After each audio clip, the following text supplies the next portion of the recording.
10,212th meeting of the Security Council is called to order. The provisional agenda for this meeting is maintenance of peace and security of Ukraine. The agenda is approved.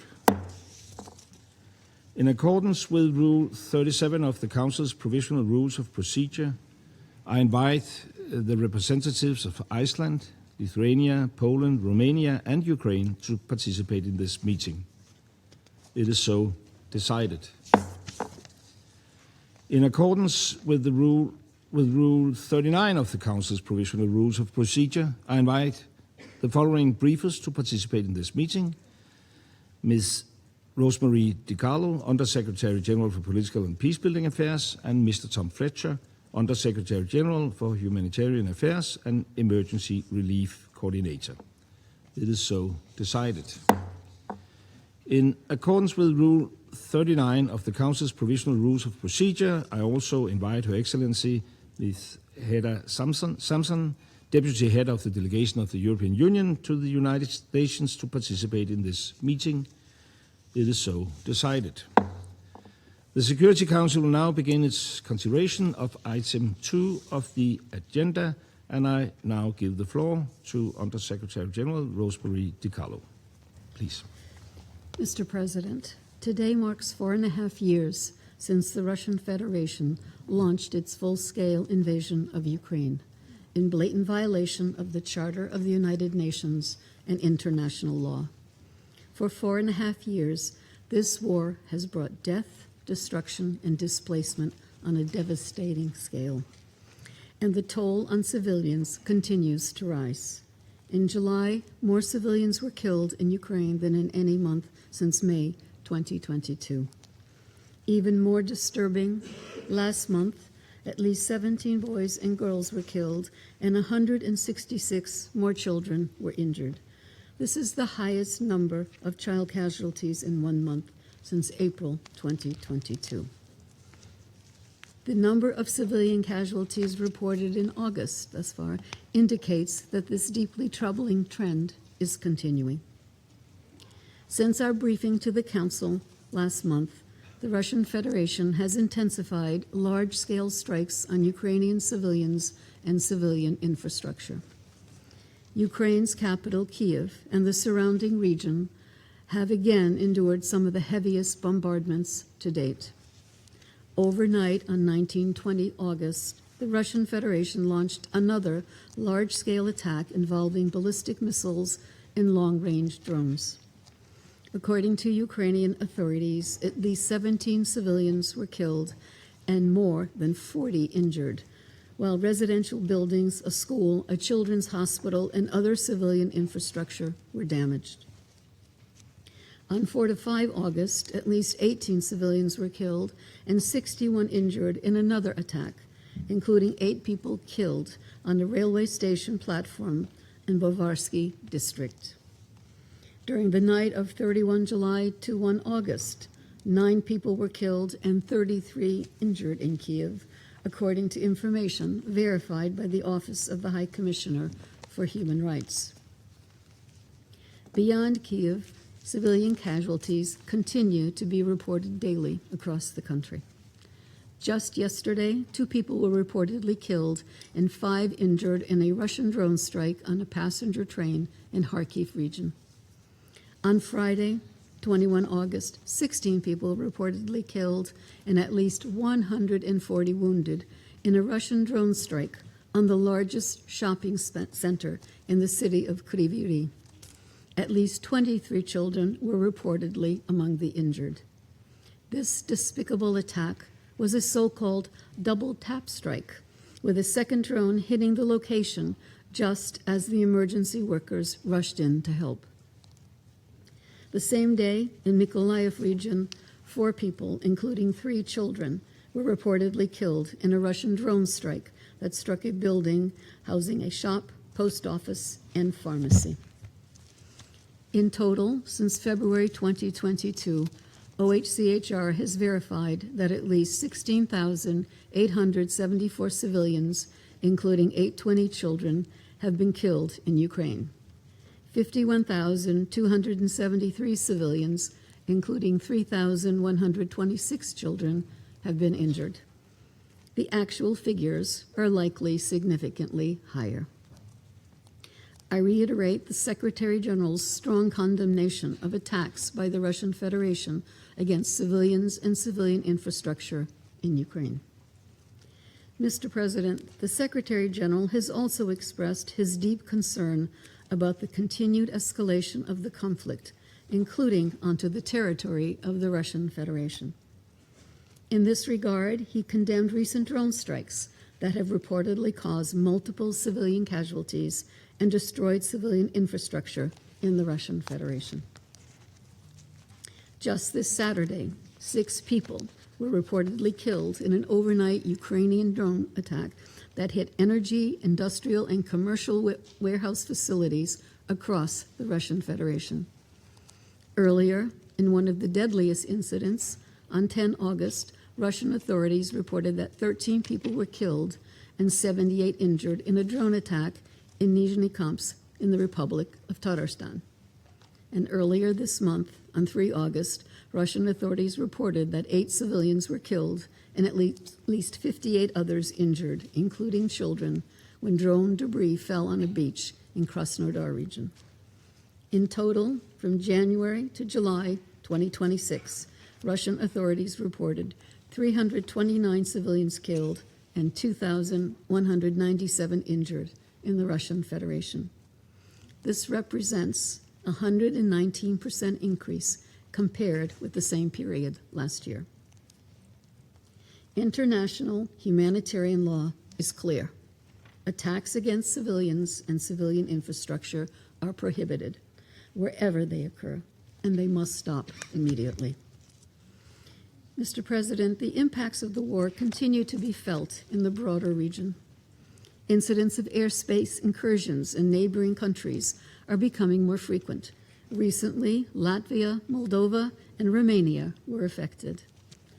I also want to express our deep concern at the continuing widespread attacks in the Black Sea and the Sea of Azov, despite global calls to protect freedom of navigation.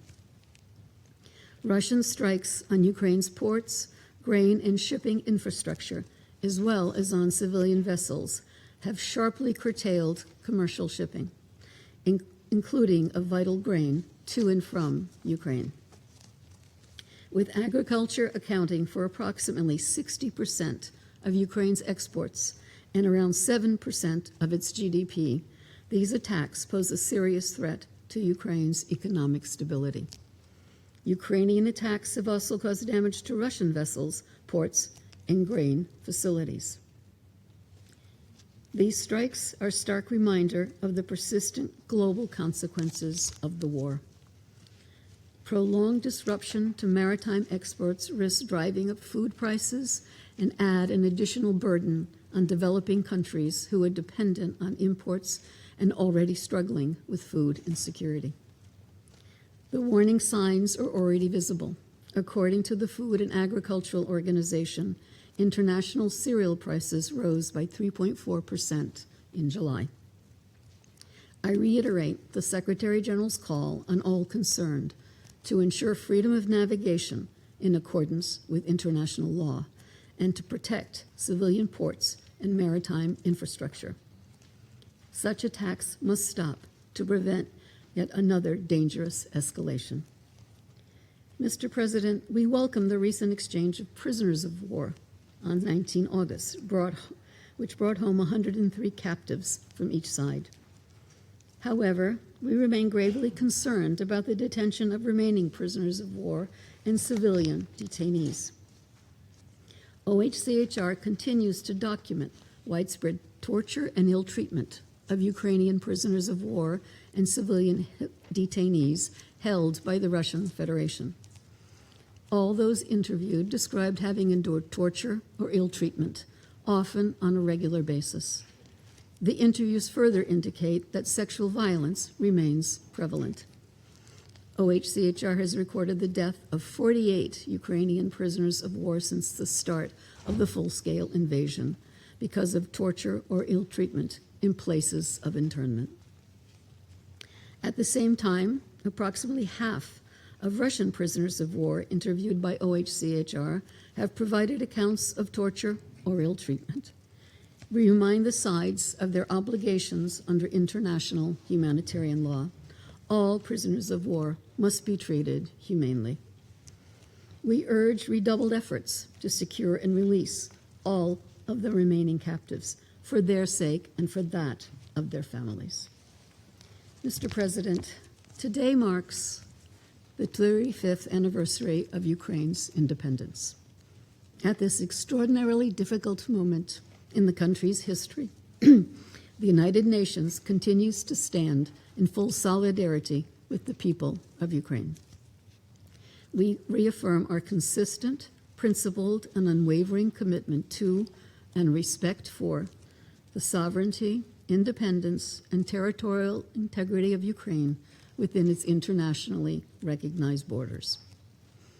On this day, our thoughts are with the millions of Ukrainians whose lives have been upended by the war, those who have lost loved ones, those driven from their homes, and those who continue to live under the daily threat of violence. Beyond the immense human cost in Ukraine and increasingly in the Russian Federation, this war continues to undermine regional peace and security. It remains an affront to the fundamental principles that underpin international peace and security enshrined in the Charter of the United Nations.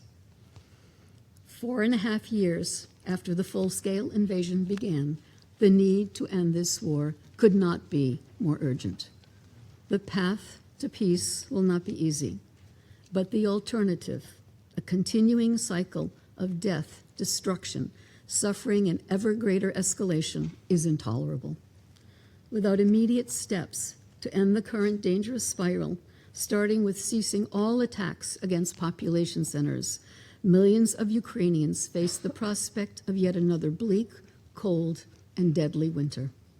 We must mobilize every available diplomatic effort to de-escalate the conflict and achieve a full, immediate, and unconditional ceasefire, leading to a just, lasting, and comprehensive peace in Ukraine in line with international law, the UN Charter, and relevant UN resolutions. And the United Nations stands ready to support all meaningful efforts to this end. Thank you, Mr. President. I thank Undersecretary DiCarlo for her briefing. I now give the floor to Mr. Tom Fletcher.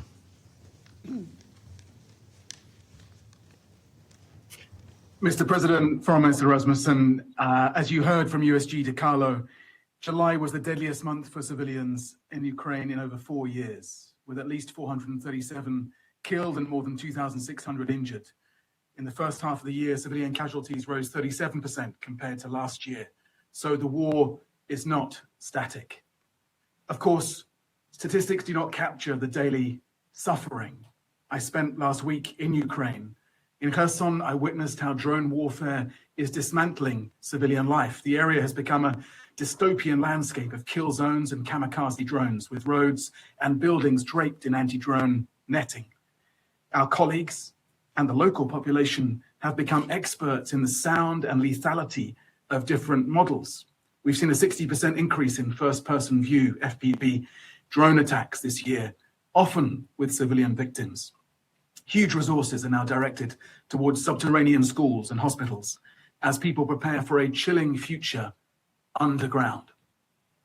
In Kherson Hospital, a kilometer from the river that marks the front line, 70% of its civilian patients are being treated for blast injuries, predominantly from FPV drones.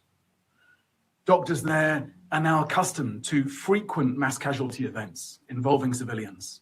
I met a man recovering from an FPV attack while he was selling fruit, another who'd lost both limbs, requiring 3 operations and 17 blood transfusions. Across the river, in Russian-controlled areas, civilians also endure the threat of drones. Drones have a persistent humanitarian impact. Civilians live in constant anxiety, knowing drones are being used to track, observe, and strike them with little warning. Drone operators appear to feel detached from their victims and from the law, but neither the weapon nor the distance diminishes the unequivocal obligations under international humanitarian law, regardless of the weapon or the party, to protect civilians and civilian objects. Drones can, of course, save lives, delivering aid and finding survivors after disasters. Technology that allows us to see and track people with ever greater precision should be used to protect civilians, not to harm them with ever greater precision. The toll is not limited to the front line. My final night in Kyiv was marked by a massive attack that impacted homes, a school, a children's hospital, killing at least 15 civilians. We also remain concerned by reports of civilian casualties and infrastructure damage within the Russian Federation. Mr. President, humanitarian workers face these same dangers and require the same protection. Between January and July, 10 humanitarian workers were killed in Ukraine and almost 40 injured. At least 20 warehouses have been destroyed, erasing millions of dollars in aid. UN convoys have been struck. Evacuation vehicles hit while attempting to save civilians. These attacks do more than harm individuals. They deprive the most vulnerable people of help. Humanitarians are the human face of this response, yet many have lost faith in any compliance with IHL to protect them. They're increasingly using other means to mitigate risk. I spent World Humanitarian Day in Kherson with those who have lost colleagues and family. Despite the obstacles, humanitarians reached over 3 million people in the first half of this year.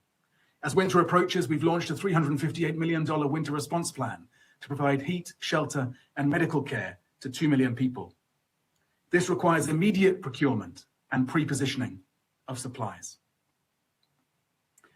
While humanitarian operations in Ukraine are better supported than other crises, they remain underfunded. Ukraine is a strong model for the humanitarian reset.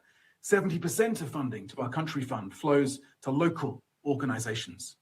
However, we need a stronger bridge to long-term recovery. And here, as elsewhere, we need a unified tracking system for donors to replace the unwieldy proliferation of parallel reporting. Mr. President, the escalation of the conflict in the Black Sea is a further troubling development, as USG DiCarlo has set out, risking a wider humanitarian impact. It is vital that grain, fuel, fertilizers flow unimpeded. Strenuous diplomacy is needed to contain risks to communities in the region and well beyond. Mr. President, the world knows the devastating impact of this war. The parties know the law. And so as ever, I close with 3 asks of this council. First, defend IHL at a moment when it is increasingly discounted. Civilians and civilian objects must never be targeted. Violations must be credibly investigated. Perpetrators held to account. Impunity cannot be normalized. We need concrete measures that protect humanitarian action, including systems for responding to strikes near convoys, for improved humanitarian notification, and for temporary ceasefires for evacuations. Second, help humanitarians prepare for the tough winter ahead. If energy infrastructure continues to be targeted, we face the prospect of a much worse humanitarian crisis. Do not allow the international discourse on this war to be dominated by an arms race, and work strenuously to get peaceful commerce moving again across the Black Sea. Third, we need robust debate with the states and companies driving this lethal military innovation. The onus of compliance remains with those who develop, deploy, and use these systems. Battlefield technology may evolve at increasing speed, but the rules of war remain firm. The current alliance between the global war economy and the tech industry creates costs that far outweigh the benefits across so many of the conflict zones that I've visited.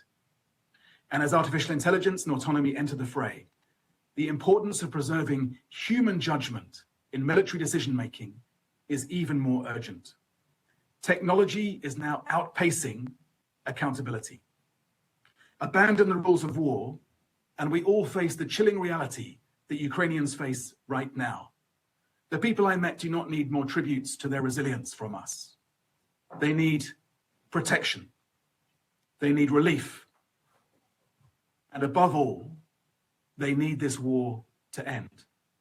Thank you, Mr. President. I thank Mr. Fletcher for his briefing. I shall now make a statement in my capacity as the Minister for Foreign Affairs of Denmark. First of all, I would like to thank Undersecretary General DiCarlo and Fletcher for their important briefings.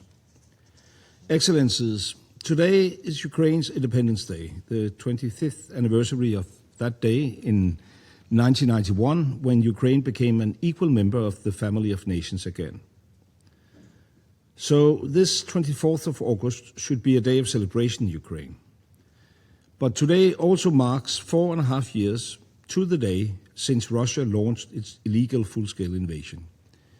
Ukraine should be entitled, as any country, to live in peace within its recognized borders, but instead it has no choice but to defend itself against an aggressor trying to redraw borders by force in total violation of the UN Charter.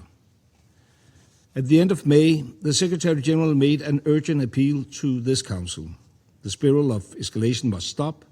An immediate and unconditional ceasefire must be agreed to. While Ukraine has repeatedly offered such a ceasefire, Russia has instead only escalated.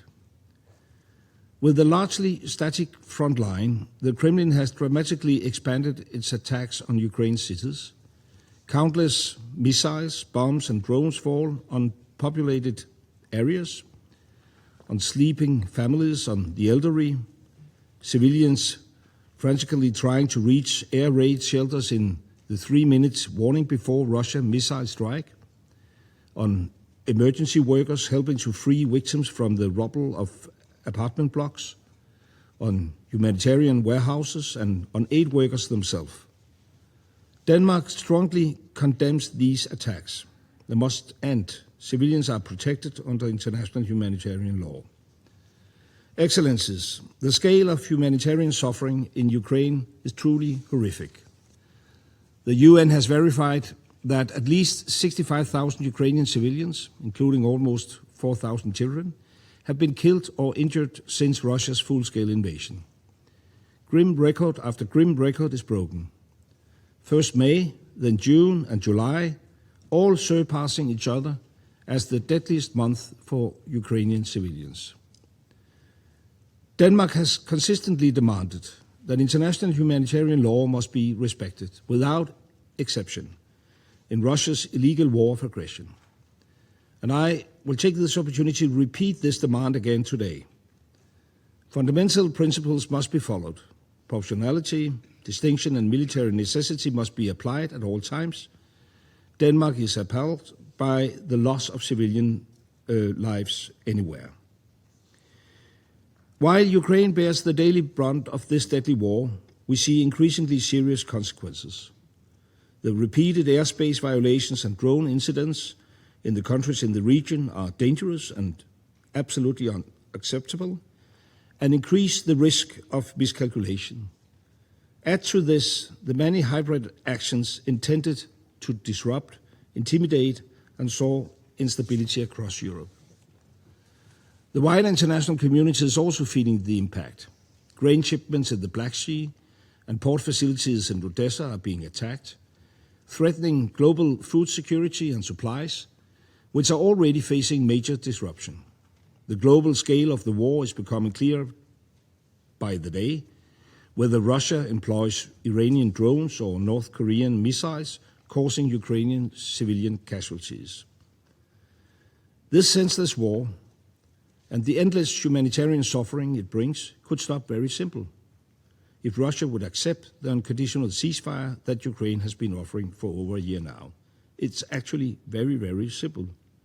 If Russia stops fighting, the war will end.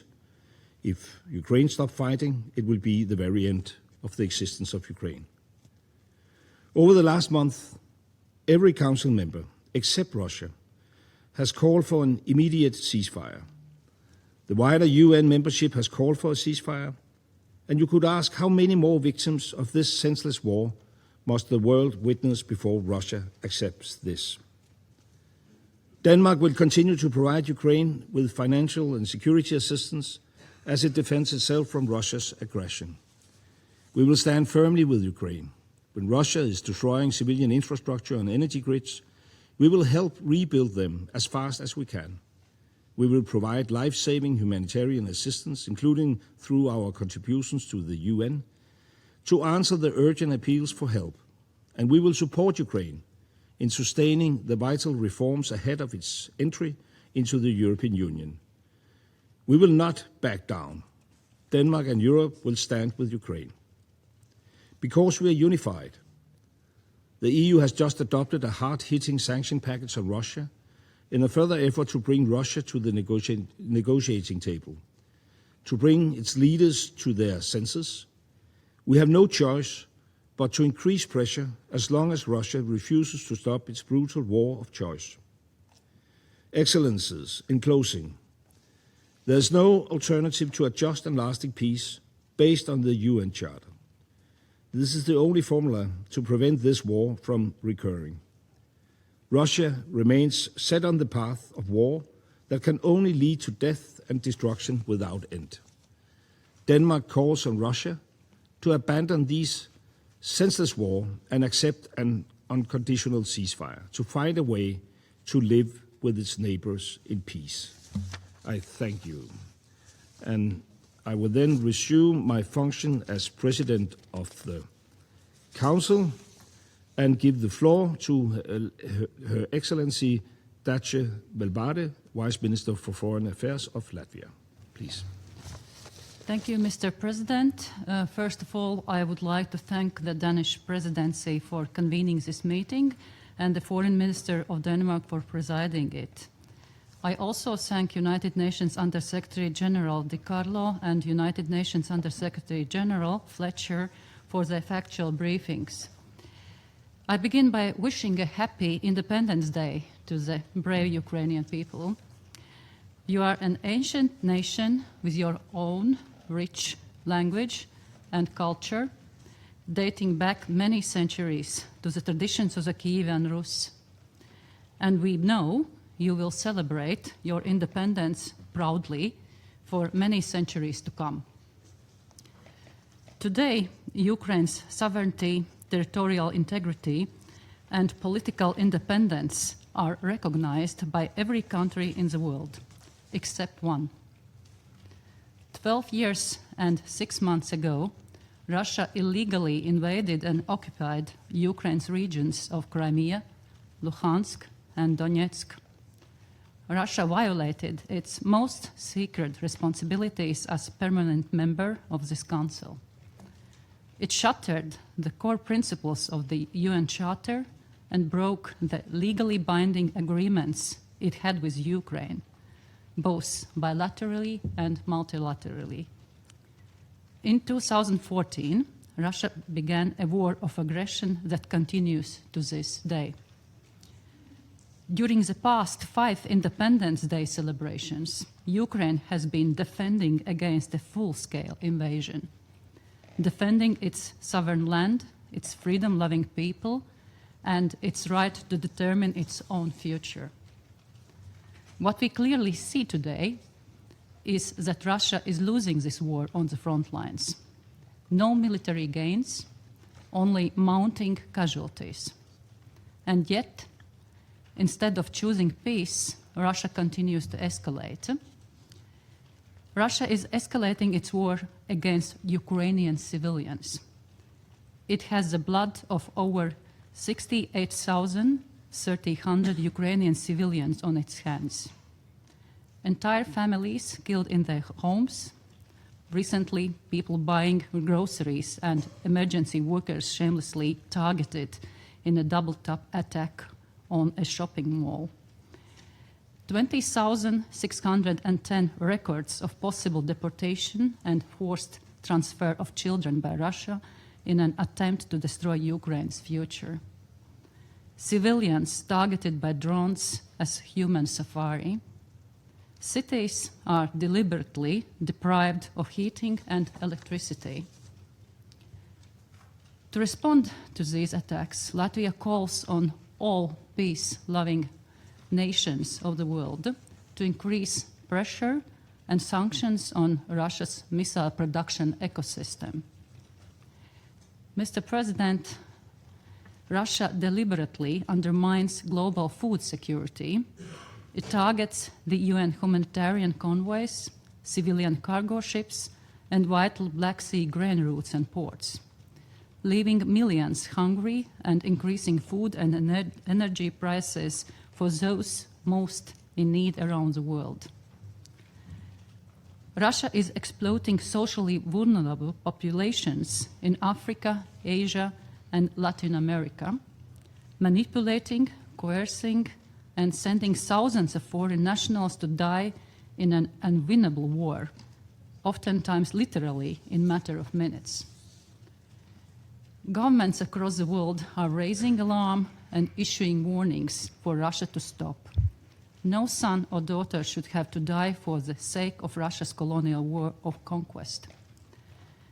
Russia is now also escalating its reckless and dangerous actions against neighboring countries and issuing threats against those supporting Ukraine's right to self-defense. We stand united and take Russia's threats and hybrid actions against us and our allies very seriously. We must act together, and we must act with resolve to stop this. Let me be clear, Russia will be held accountable for all the crimes committed.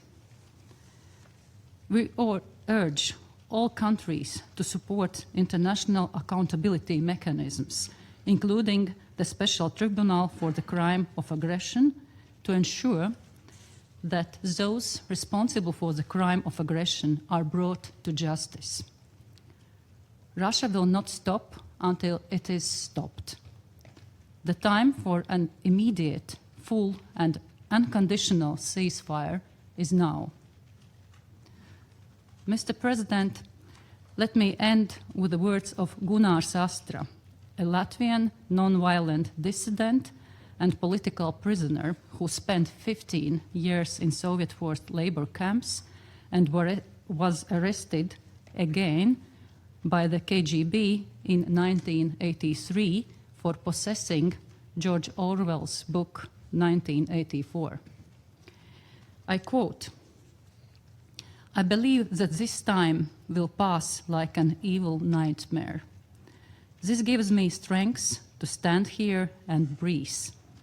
Our nation has suffered a lot and therefore has learned, and it will endure this dark time."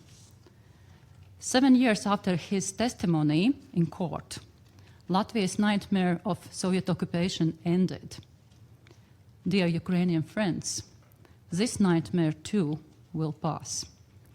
You will prevail, and we wish all Ukrainians peace, strength, and prosperity. Razom do peremohi, together until victory and beyond. Thank you. I thank Her Excellency Ms. Melbade for the statement, and I now give the floor to the representative of France. Monsieur le Président. Mr. President, I welcome your presence, Mr. Minister, with us today. And I would like to thank the Danish presidency for organizing this meeting. I also would like to thank the Undersecretary General Rosemary DiCarlo and Mr. Tom Fletcher for their briefings. We are meeting at the time when Ukraine is celebrating the 35th anniversary of its independence, declared in 1991. The independence and the borders of Ukraine, which was acted upon by a illicit referendum and then recognized by the international community, including Russia, who committed at the time to respect that. The war of aggression launched by Russia against Ukraine more than 4 years ago is a violation of that recognition and of the Budapest Memorandum. At the time, as it is a violation of purposes and principles of the Charter, such as the respect of political independence, sovereignty, and territorial integrity of states. Mr. President, Russia continues this war of aggression, which it has initiated in violation of United Nations principles. It continues violation of the international humanitarian law. We saw recently the massive Russian bombings aimed at civilian populations and civilian infrastructure in Ukraine. Saturday to Sunday night, once again, the Russian strikes resulted in numerous civilian casualties, in particular in Kryvyi Rih. We condemn these indiscriminate strikes and reaffirm its solidarity with the Ukrainian people. We also condemned the increasingly frequent attacks against the workers and humanitarian installations in Ukraine, including United Nations staff.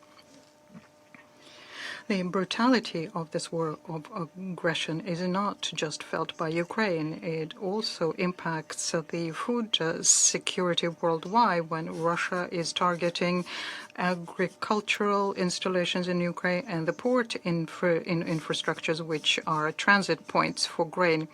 Millions of people are impacted, in particular in developing countries, are impacted by the illegal war methods that Russia uses.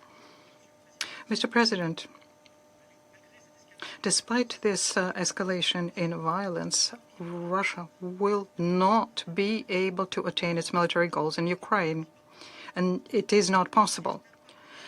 It has not broken the resistance of the Ukrainian people, who continue fighting for their freedom and for their independence,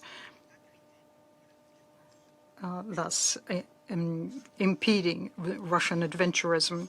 We all know that it's up to Russia to end this, to put an end to this aggression. It is being asked by the International Court of Justice in March of 2022. It's up to Russia to react to the proposal of ceasefire sent to it by Ukraine and supported by the vast majority of member states of this Council. It is up to Russia to start negotiations in good faith with Ukraine, with the Europeans and the United States, so as to have a lasting and peaceful settlement of the conflict. Mr. President, today there was a meeting of the Coalition of the Willing, and France remains resolute in supporting Ukraine for as long as necessary in their exercise of the right to legitimate self-defense. And we will continue supporting efforts for lasting and just peace in line with the principles of the United Nations Charter. I thank you.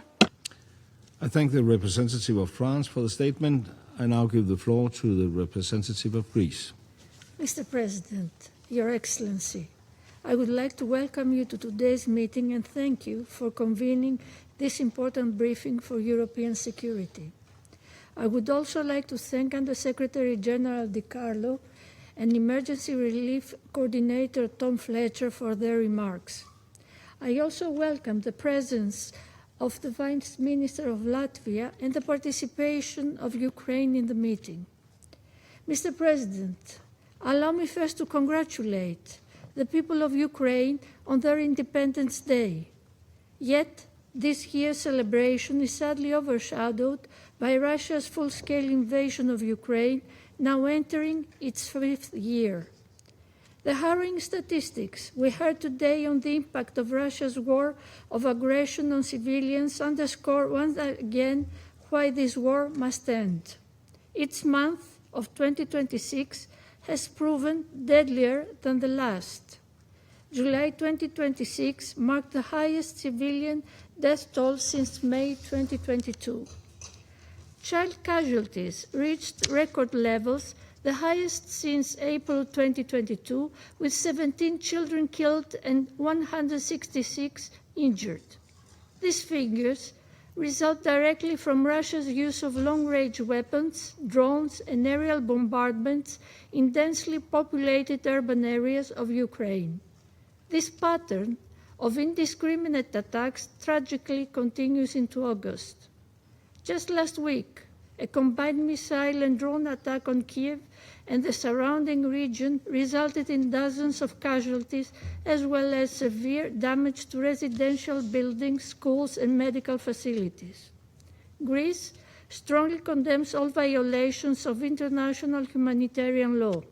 We stress that the protection of civilians and civilian infrastructure, including energy infrastructure is not only a legal obligation, but also a moral imperative. The protection of humanitarian personnel is likewise essential to ensuring the delivery of life-saving assistance to civilians in need. We also condemn human rights violations committed against residents of the temporarily occupied territories of Ukraine and against Ukrainian prisoners of war. We call upon Russia to grant international monitoring mechanism the necessary access. All parties to the conflict must strictly comply with their obligations under international humanitarian law and international human rights law. Violations must be thoroughly investigated and those responsible held accountable.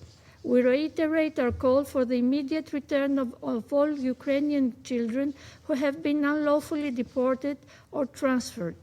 We are particularly alarmed by the intensification of Russian attacks against vessels and seaport infrastructure in the Black Sea.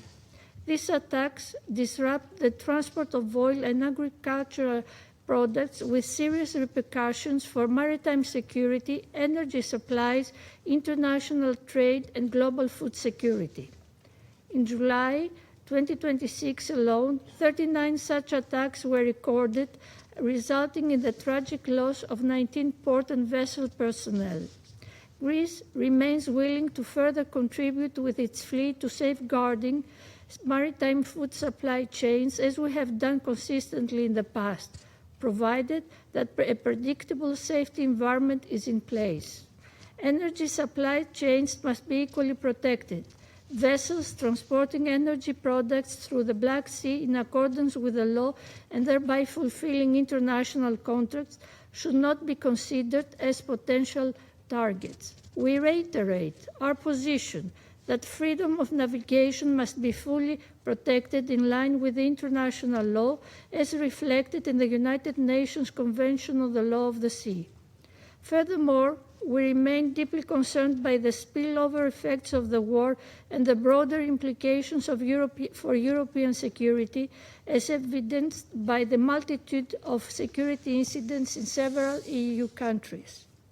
Mr. President, Greece reiterates its unwavering commitment to the sovereignty, independence, and territorial integrity of Ukraine within its internationally recognized borders.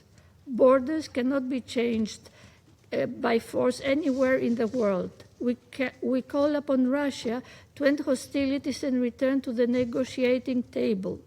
We reiterate our call for a full ceasefire as a first step towards meaningful negotiations aimed at achieving a comprehensive, just, and lasting peace.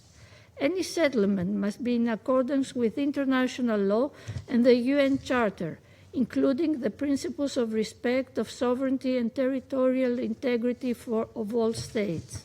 At the same time, we encourage the continuation of confidence-building and humanitarian measures, including exchanges of prisoners of war and the release of civilian detainees. Greece, along with its partners, will continue to stand with the Ukrainian people in their fight for a sovereign and independent future. I thank you. I thank the representative of Greece for the statement, and now I would like to give the floor to the representative of United Kingdom. Thank you, Mr. President, and thank you, Undersecretaries General DiCarlo and Fletcher. Today is Ukraine's Independence Day, a day to reaffirm the importance of Ukraine's sovereignty, territorial integrity, and the rights of her people to determine their own future, to celebrate the history, culture, and spirit of the Ukrainian people, and to reconfirm friendships and support. First, on Ukraine's sovereignty and freedom. For over a decade, Russia has sought to deny Ukraine the rights to sovereignty, territorial integrity, and to determine her own future. Through the illegal annexation of Crimea in 2014, then the full-scale invasion in 2022, and now through intensive attacks on civilians and essential services across Ukraine. Over 17,000 Ukrainian civilians have been killed and 52,000 injured since February 2022. 437 killed and 2,610 injured in July alone, the deadliest month for 4 years, as Russia has intensified her attacks, including hundreds of missiles and drones fired against Ukrainian cities. One civilian every 15 minutes. International humanitarian law must be respected. Ukraine's children, in particular, feel the impact. Since 2022, there have been over 3,900 Ukrainian child casualties. Children have lost families and homes and have spent months sheltering underground. Thousands of children have been forcibly deported. On this day, we remember lives lost and lives upended. And we remember the extraordinary strength that Ukrainians have shown in defending their country, their freedom, and their right of self-determination. Second, on Ukraine's rich culture. Mr. President, as we join Ukraine in celebrating her history, culture, and spirit, Russia damages Ukraine's cultural sites, including Kyiv's historic Petrivka Book Market and the Kyiv Pecherska Lavra Monastery, a UNESCO World Heritage Site. And in the temporarily occupied territories, Russia has eradicated Ukrainian language education and forced residents to take Russian passports. But Ukraine's history and culture will not be destroyed, and her spirit will not be broken. As His Majesty King Charles said in his message to President Zelensky and the people of Ukraine, today is a day to reflect upon Ukraine's proud history, rich culture, and indomitable national spirit, and to honour the extraordinary fortitude that Ukrainians have shown in preserving the identity and values that define their nation. Third, on friendship and support. United Kingdom Prime Minister Andy Burnham is in Kyiv today. His message to the people of Ukraine is that on Ukraine's 35th anniversary of independence, the Ukrainian people should be in no doubt. The United Kingdom is behind you, today and for as long as it takes. The United Kingdom will continue to stand with Ukraine as she exercises her lawful right to self-defence in accordance with Article 51 of our UN Charter. We support Ukraine's call for a full, immediate and unconditional ceasefire and a just and lasting peace, and we urge Russia to commit to the same. Mr. President, Ukraine's future is for Ukrainians to decide.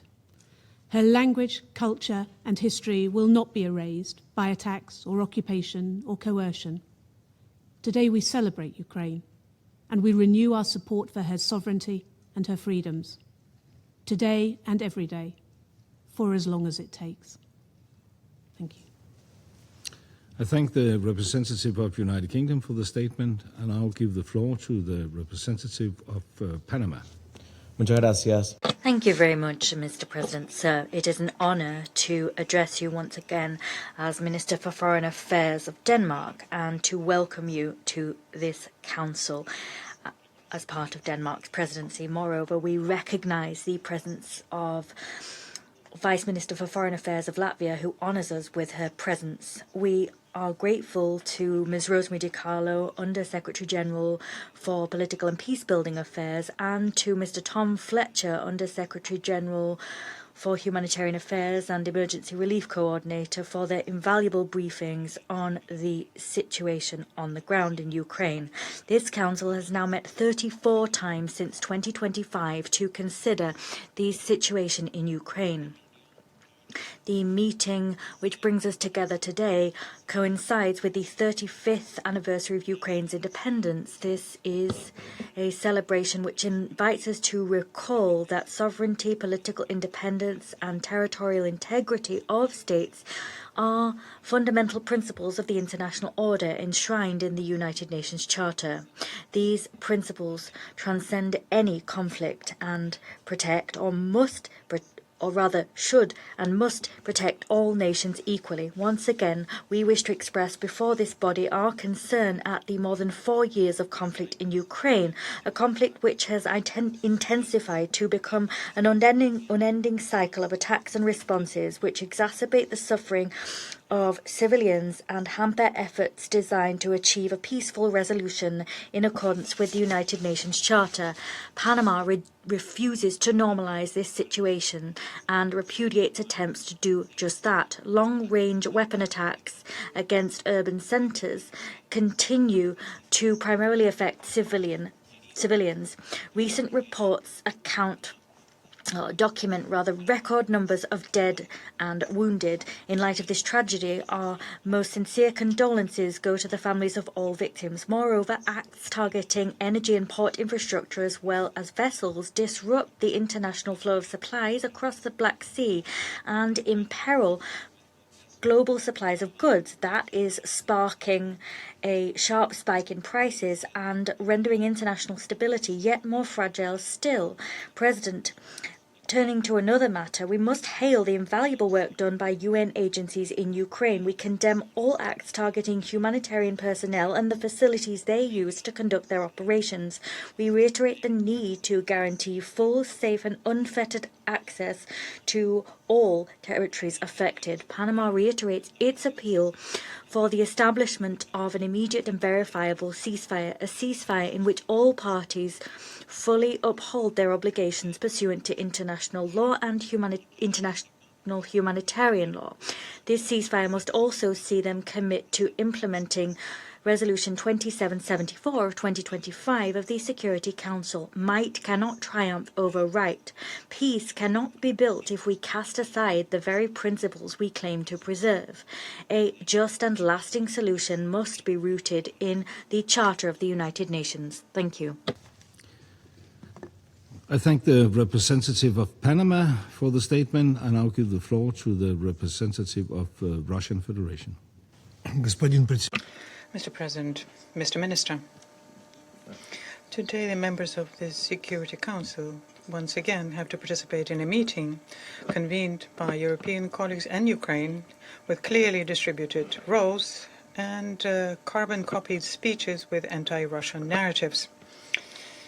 It's particularly ironic that representatives of those states that have been arming Ukraine for years, consistently turning it into an instrument of military political pressure to be exerted on Russia, and encouraging Kiev's refusal to implement the previously reached Minsk agreements, and happily watching in impatient anticipating the strategic defeat of Russia. They are trying to act as the main champions of peace. And today, without batting an eyelid, they assure those present that they are not participants in the conflict, that they're just helping Ukraine to defend itself. Today's meeting is being held under the loud sign of the 35th anniversary of Ukraine's independence. But is there anything to celebrate? Over these decades, under the leadership of its various rulers, the country has been brought to the brink. Those who shouted loudly about the independence and brilliant prospects for Ukraine, in fact, they willingly or unwillingly destroyed it.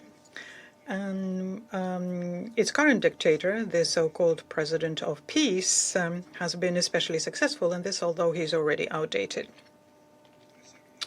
With the most active participation of the countries of the collective West climbing to be civilized and democratic, Ukraine was turned into a Zelensky concentration camp, in which there's a complete ban on any dissent and opposition, on people who find the courage to voice an alternative viewpoint are sent to prison or physically destroyed without any trial or investigation.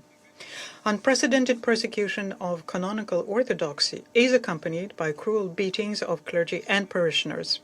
History is being intensively rewritten. The legacy of the Soviet Union is being denigrated, and Hitler's acolytes and collaborators who exterminated hundreds of thousands of Russians, Jews, Poles, and Ukrainians during World War II are praised. And not only the Russian language is being infringed upon, everything that is connected with their common past is being exterminated.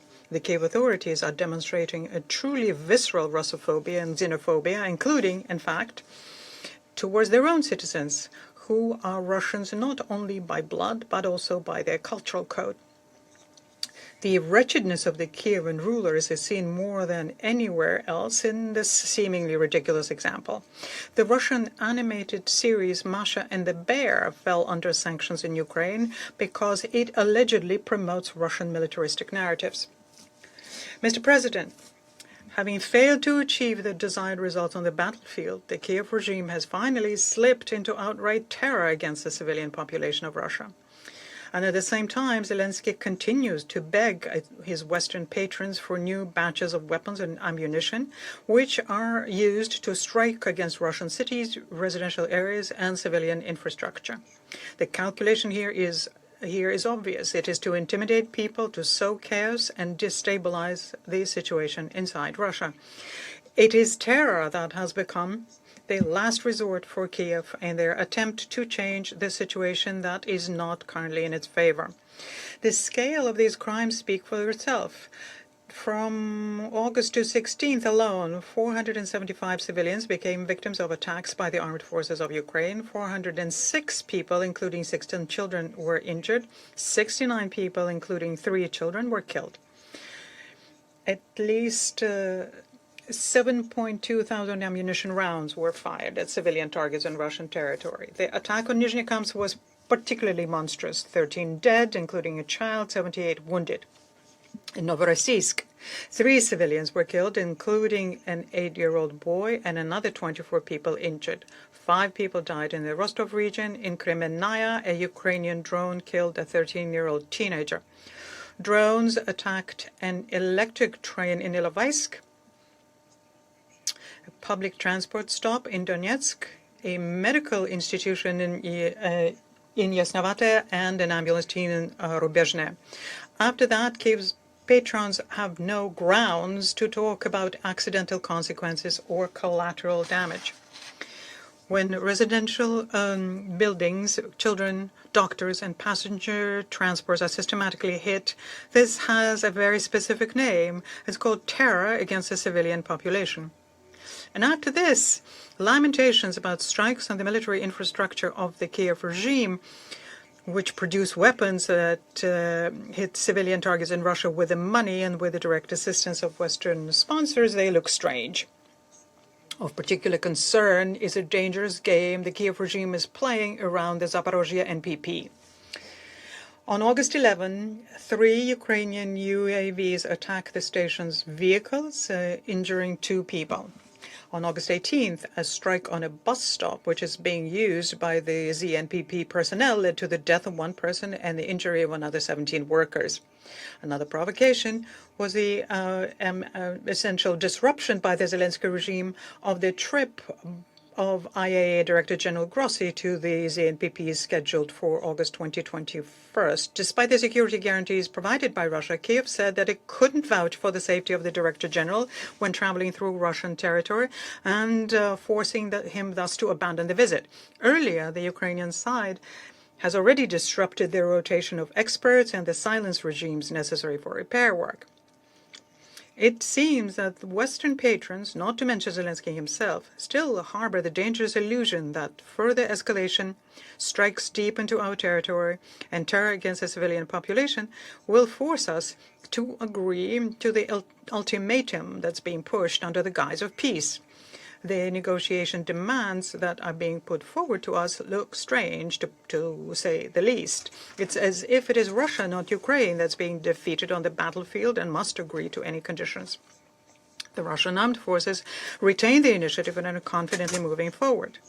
In just 4 days, August 16 to 19, 7 population centers in the DPR, Zaporozhye, and Kharkov regions were liberated. We continue to methodically undermine the military potential of the Kiev regime. From August 15 to 21st, they carried out 1 massive and 9 group strikes with high-precision weapons and attack UAVs on military infrastructure facilities. In the same period, 14 sea vessels used in the interest of the armed forces of Ukraine were hit, including 2 tankers, 10 dry cargo ships, and 2 patrol boats. And please do not be deceived and do not deceive others. Under the guise of transporting goods by civilian ships, Western weapons arrive at the ports of Ukraine. Port facilities used to receive and store military cargo and fuel were put out of action. And this is a real picture that Kiev prefers to ignore, that the Russian army is advancing on the ground and at the same time is depriving the armed forces of Ukraine of the ability to supply, produce weapons, and continue hostilities. Mr. President, there will be no agreements at the expense of Russia's security interests. No frequency of Security Council meetings on Ukraine will change anything here. Any attempts to impose a freeze on us under the guise of a ceasefire just to give Kiev a temporary respite to regroup and rearm are doomed to failure. As long as we are being talked to in the language of ultimatums, terror and threats, ignoring the current realities on the ground, there will be no subject for a meaningful political and diplomatic dialogue. I thank you. I thank the representative of Russia Federation for the statement, and I now give the floor to the representative of Somalia. Mr. President, I thank USG DiCarlo and USG Fletcher for their briefing. I welcome the participation of the permanent representative of Ukraine in today's meeting. As we convene today, we remain profoundly alarmed by the intensifying hostilities and the severe deterioration of both humanitarian and security conditions in Ukraine and the region. As we have heard, developments on the ground clearly demonstrate that the longer this conflict persists, the more human suffering is needlessly prolonged and the prospect for achieving a durable, sustainable peace are diminished. Mr. President, our delegation is deeply troubled by the escalation of military actions, including those targeting critical civilian infrastructure.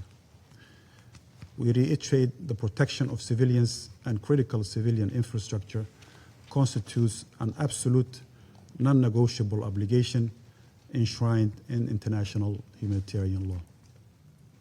In this regard, we urgently call upon all parties to comply fully with obligations under international humanitarian law and uphold the principles of distinction and proportionality. Mr. President, my delegation notes with encouragement recent positive humanitarian confidence-building measures, particularly the prisoners of war exchange successfully concluded on August 19th. Such milestones serve as a critical reminder that the direct communication channels must remain open to alleviate acute human sufferings and lay the groundwork for broader understanding. We reiterate our full conviction that there is no military solution to this protracted conflict.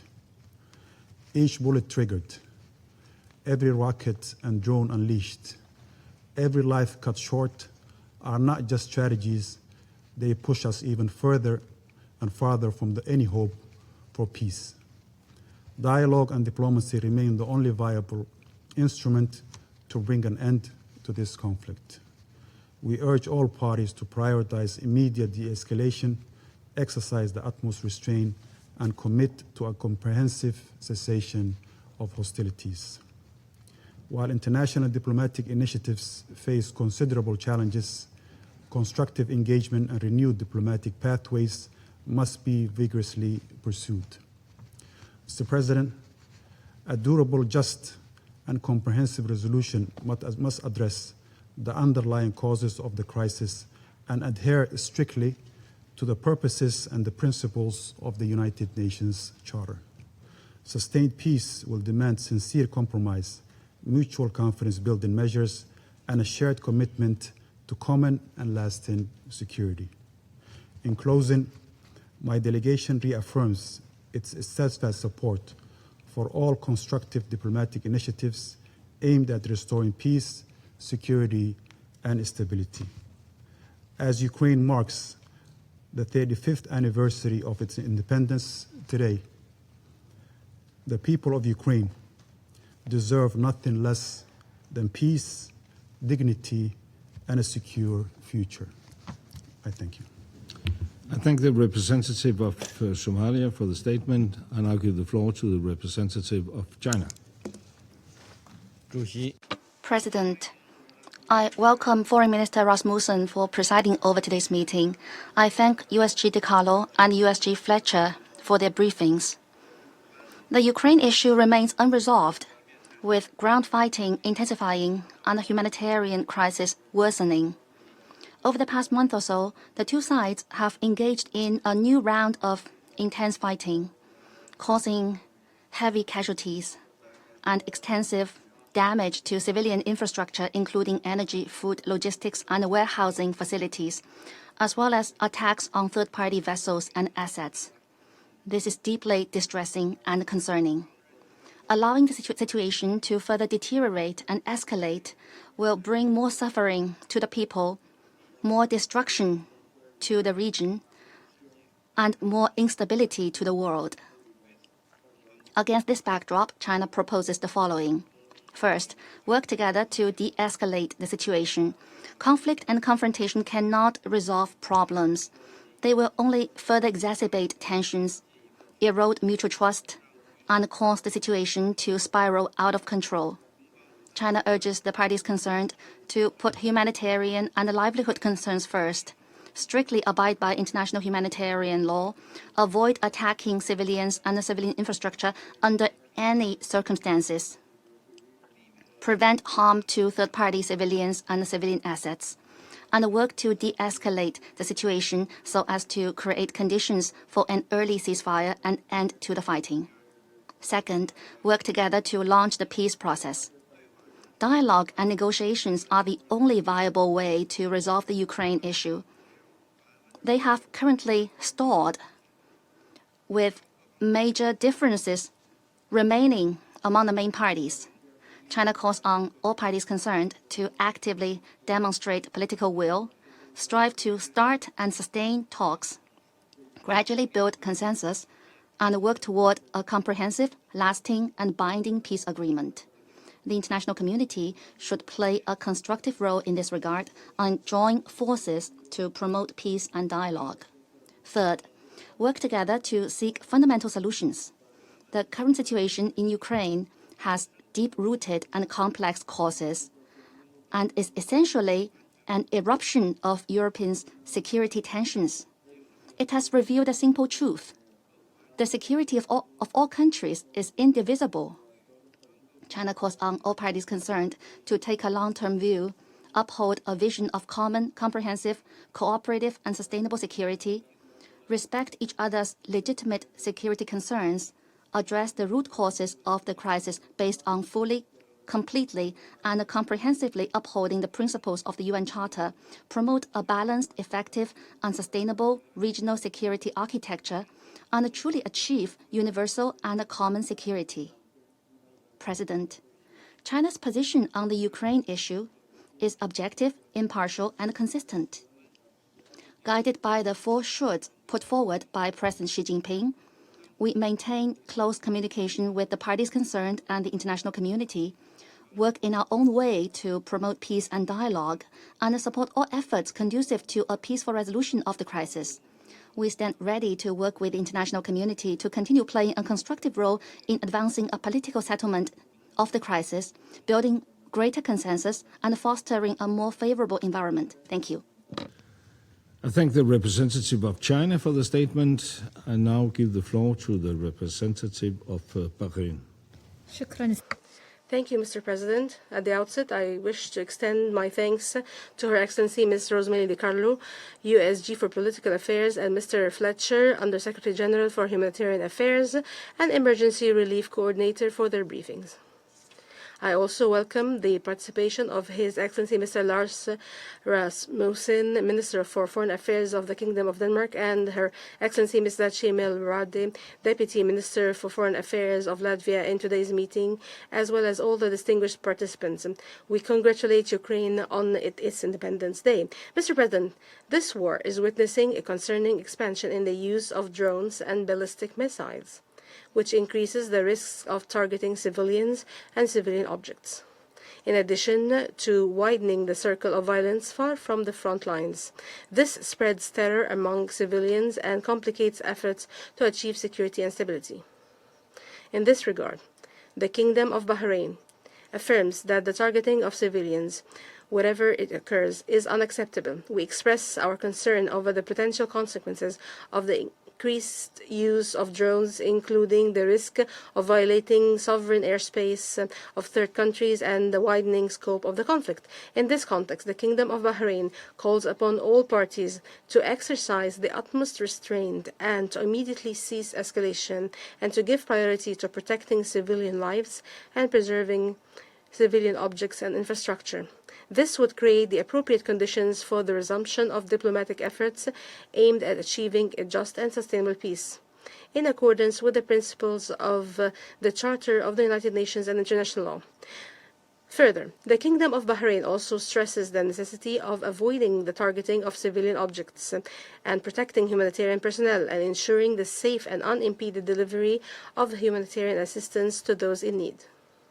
We further underscore the importance of respecting freedom of navigation and ensuring the security and safety of commercial vessels, which contributes to preserving the flow of global trade and enhancing security, stability, and prosperity in the European continent and the world. Mr. President, the Kingdom of Bahrain supports all diplomatic efforts and endeavors aimed at narrowing differences and reaching a peaceful and sustainable solution to this conflict at the earliest possible time.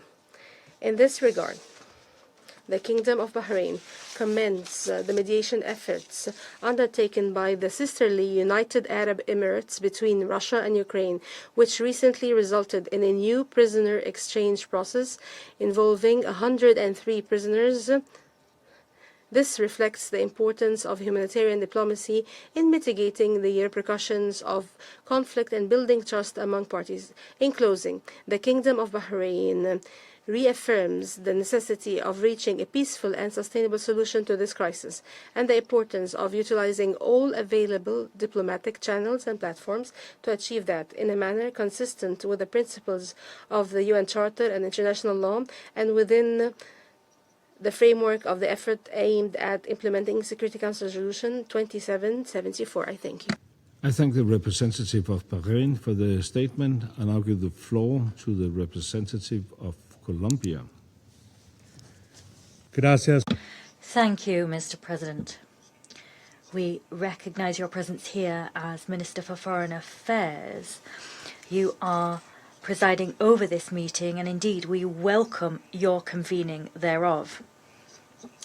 We're grateful to Undersecretary General Rosemary DiCarlo and Tom Fletcher for their briefings, and we also welcome to the Chamber the Vice Minister for Foreign Affairs of Latvia. We also wish to recognise the presence here today of all delegations.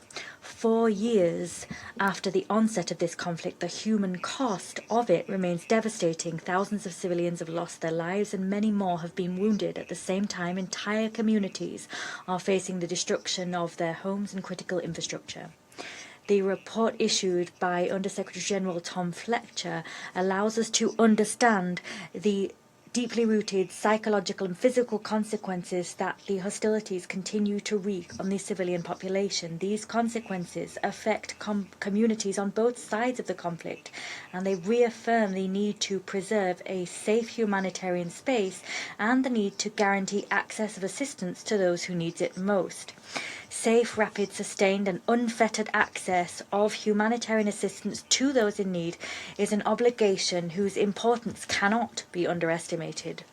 Of particular concern are the effects of new hostilities on port infrastructure and the shipping routes in the Black Sea, as well as the impacts that these may have on trade, supply chains, and global food security. The conflict has already demonstrated that its economic and humanitarian effects are not limited to the region itself. Consequently, Colombia appeals to all to avoid attacks against civilian infrastructure. This includes port and energy infrastructure. In view of the fact that winter is just around the corner, any damage done to energy systems is liable to considerably increase humanitarian need and therefore the needs of the civilian population. The intensification of attacks and the ever-increasing range of military targets means that we are at risk of unleashing a greater escalation, as well as increasing tensions in the region and creating dynamics which will be difficult to contain with unpredictable consequences for regional security.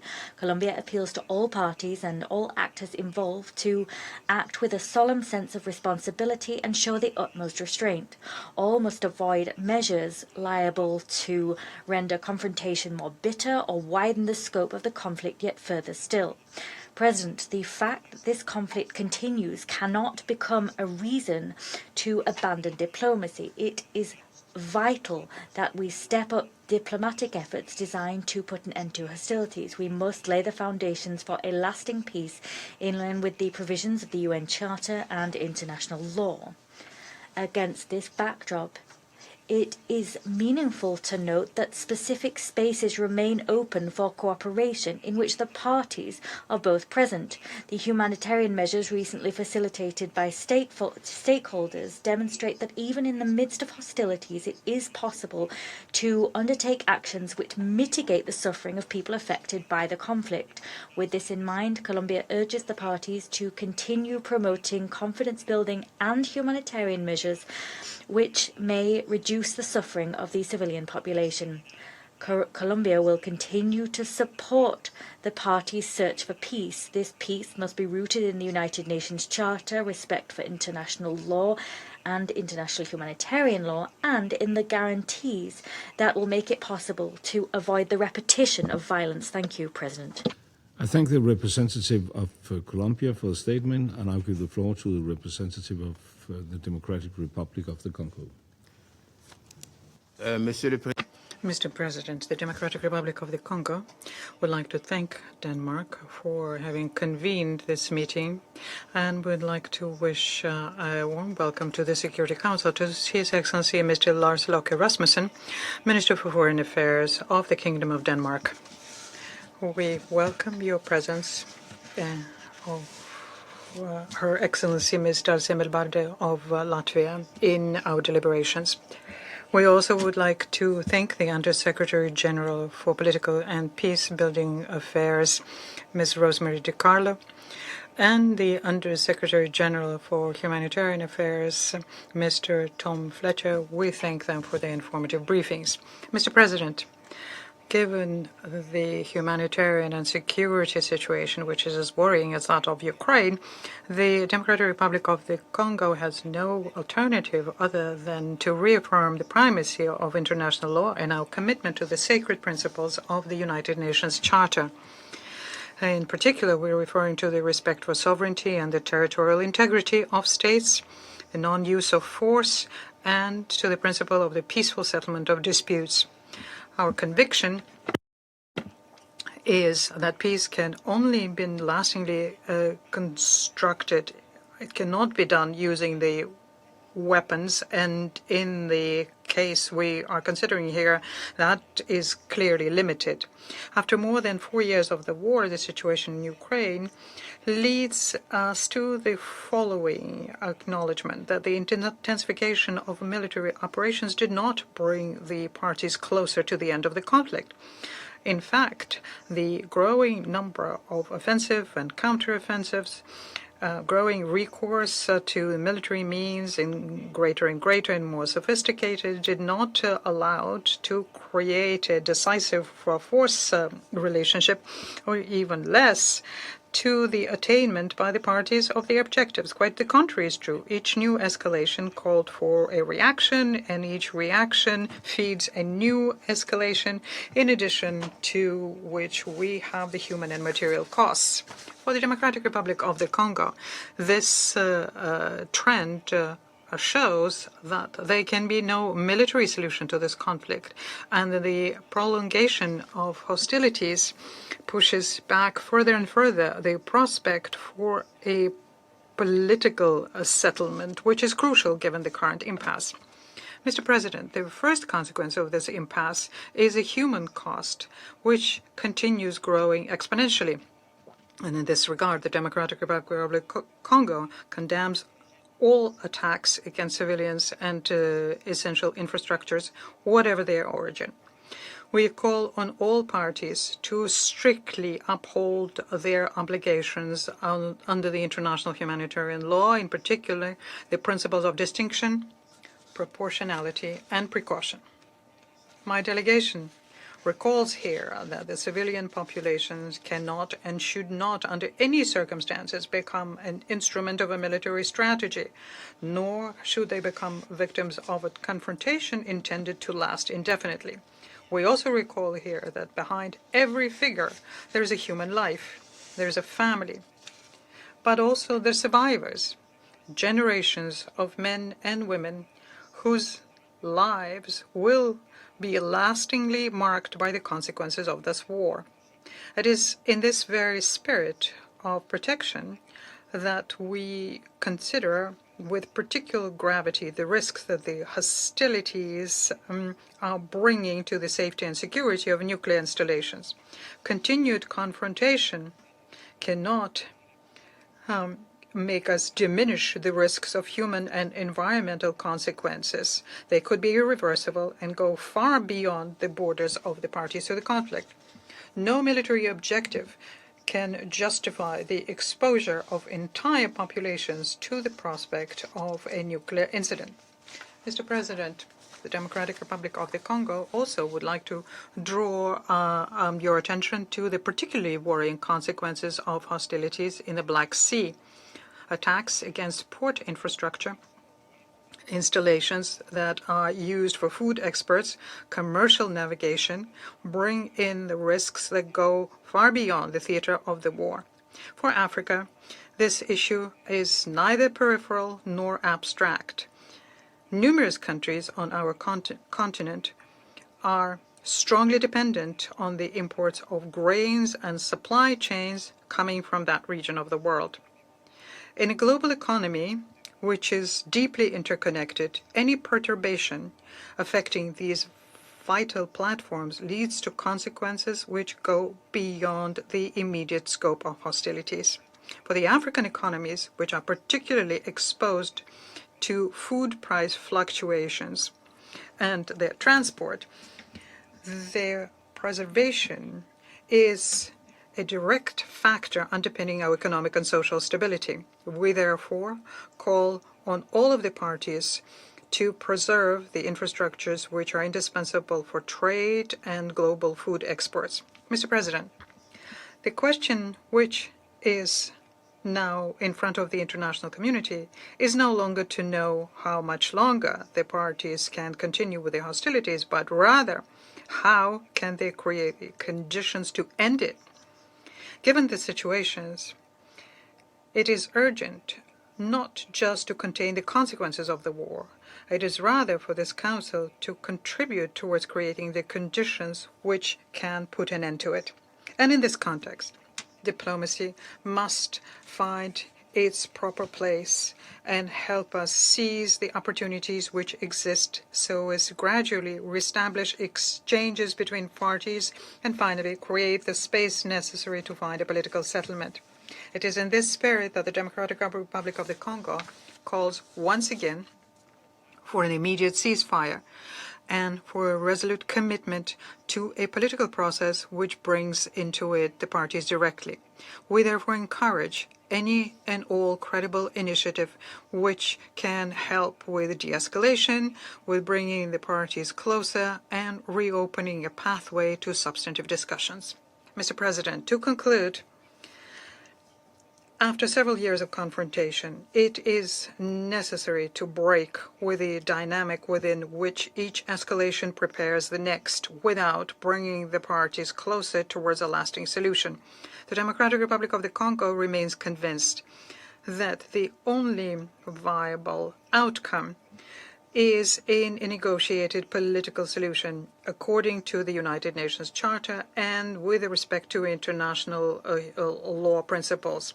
It is therefore up to the parties, with the support of the Council and the international community, to create the conditions will help them move closer from the logic of confrontation to the logic of settlement, from the logic of escalation to dialogue, and from prolonging the war to effectively looking for peace. I thank you.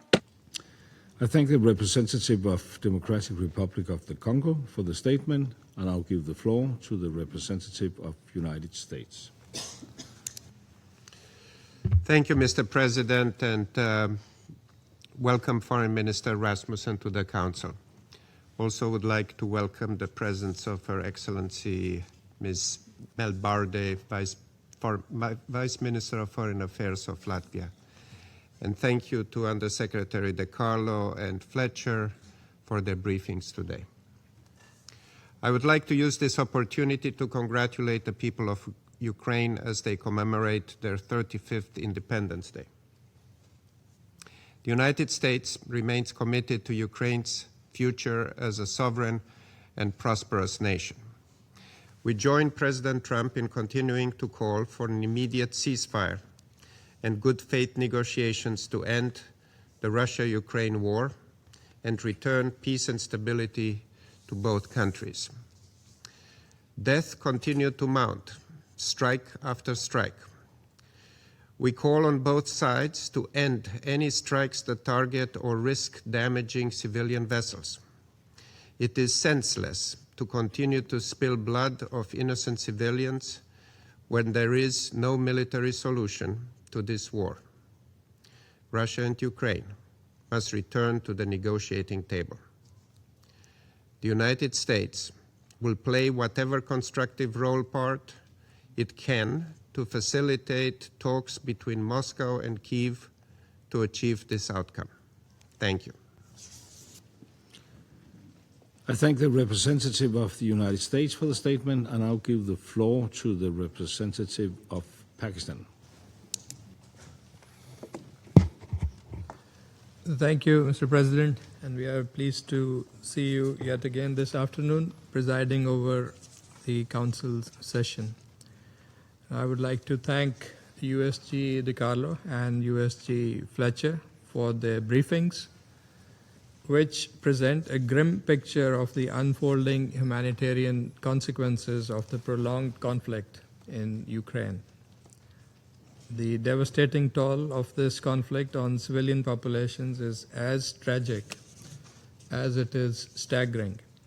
We deplore the escalation, the scale and intensity of attacks carried out by the parties on multiple fronts, upending lives and livelihoods in the affected regions. And the reports of attacks targeting critical infrastructure related to energy and food supply are also deeply concerning. Such attacks further exacerbate the already fragile global food and energy security, affecting people far beyond the conflict zone. We regret the harm to civilians, damage to civilian infrastructure, and the reported targeting of humanitarian actors and related infrastructure. The protection of civilians, humanitarian personnel, and civilian infrastructure is a fundamental obligation under international humanitarian law and one that must be respected by all parties. Violations of IHL risk further escalation, worsen human suffering, and diminish the prospects for lasting peace. President Pakistan supported Resolution 2774 tabled by the United States in February last year. And my delegation and others in this chamber have repeatedly called for holding earnest and meaningful dialogue to bring durable peace and stability to the region. This entails eschewing the quest for a military solution. In this context, we reiterate the imperative of an immediate and complete cessation of hostilities, reverting to diplomacy, and the resumption of a sincere and structured dialogue for peace. A mutually acceptable, peaceful settlement, consistent with the purposes and principles of the UN Charter, corresponding to the legitimate security interests of all sides and the relevant multilateral agreements, remains the only viable path to lasting peace. Pakistan will continue to support all endeavors aimed at achieving a just, comprehensive, durable, and peaceful resolution of this conflict. I thank you. I thank the representative of Pakistan for the statement. I now give the floor to the representative of Liberia. Thank you, Your Excellency. Liberia joins in thanking Undersecretary Generals Fletcher and DiCarlo for their briefings and welcome the participation of the distinguished permanent representative of Ukraine. Excellencies, today is the 24th of August. In Liberia, it is our National Flag Day. In Ukraine, this is Independence Day. In this chamber, it is another briefing on Ukraine. The distance between these two facts is where Liberia begins. Last week, the world marked World Humanitarian Day. Liberia honors humanitarian workers everywhere and reaffirms Resolution 2730, which must be measured in protection delivered, not in language agreed. Mr. President, the figures before us represent a troubling uphill slope. July was the deadliest month for civilians in Ukraine since March of 2022. At least 437 killed, more than 2,600 injured, child casualties at their highest since April of 2022. Every month this year has been worse than the one before. Long-range weapons caused the largest share of that harm, most of it far from any front line. This is not a war signaling any indication of winding down. It is a war escalating with new, if not renewed, intensity. Excellencies, Liberia is not a bystander. The Liberian flag flies over more of the world's tonnage than any other flag on earth. Over 300 million gross tons, roughly 1 in 6 ocean-going ships. Ordinarily, that is a source of national pride. This afternoon, it is a source of national grief. In July, a strike on a Liberian flag merchant vessel in the Black Sea killed her master. Another ship under our flag at anchor off Odessa was struck 3 times. This month, a Liberian-flagged bulker approaching a Russian port to load barley was set alight and her crew evacuated. Vessels under our flag have now been hit approaching Ukrainian ports and approaching Russian ports. We raise this not to apportion blame, but because Liberia is, quite literally, the flag state of this war's most invisible civilians. A flag, as you all know, is not a decoration painted on a stern. It is a state's promise that the men and women beneath it will be safe and will not be alone. Liberia intends to keep that promise and urges this council to help us ensure it. The seafarers dying in the Black Sea are Filipinos, Syrians, Indians, Ukrainians, Egyptians. They are not combatants. They are crew moving grains to countries with no part in this war. including African countries, that will fill every ton that fails to arrive. Under your presidency, Excellency, this council will debate food under fire. This is what food under fire looks like: a corn carrier burning within sight of shore. Liberia calls on all parties to honor Resolution 2417 and to treat shipping, seafarers, and ports as what they are in law: civilians. Mr. President, Liberia's position on the Charter has not changed and will not change. Sovereignty, territorial integrity, and political independence must be respected. Civilians must be protected. These are not any continent's exclusive principles. They are, in truth, the terms on which all states, big or small, must continue to exist if our world will know peace. But principles without action to uphold them are mere decorations. Liberia puts these three things to the Council. First, we call for an immediate and unconditional ceasefire. And it must remain the only adequate answer. And this is why we continue to demand it. But having waited 4.5 years for the adequate answer, we urge the parties to accept a partial one now: a moratorium on long-range strikes against populated areas and on all attacks against shipping and ports. That is where the civilian toll is most concentrated.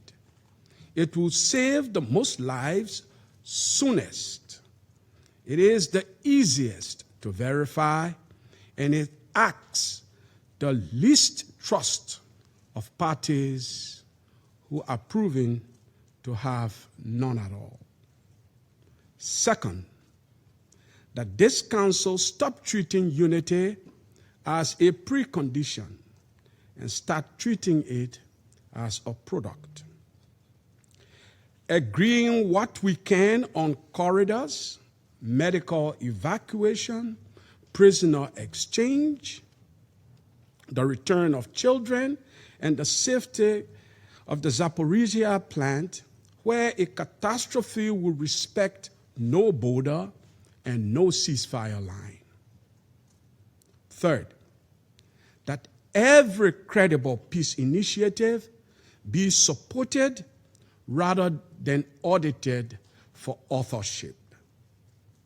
Liberia does not care who ends this war.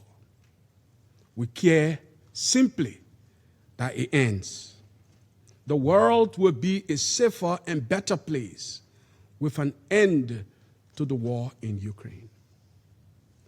Mr. President, Liberia does not intend to lecture this council, but we were on its agenda. For 14 years, my country was an item, a report, a matter of grave concern. We therefore know what it is to merely be a matter for discussion. And we know how our war ended. Not because one side ran out of soldiers, but in Accra, Ghana, at a negotiating table, among people who despised one another and had reasons to do so. Everything that made peace possible in 2003 in Accra, Ghana, existed years before.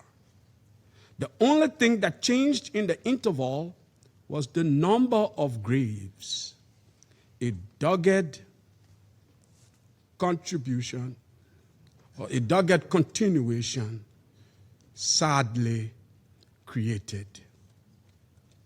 Ultimately, this war will end at a table. This is not blind optimism.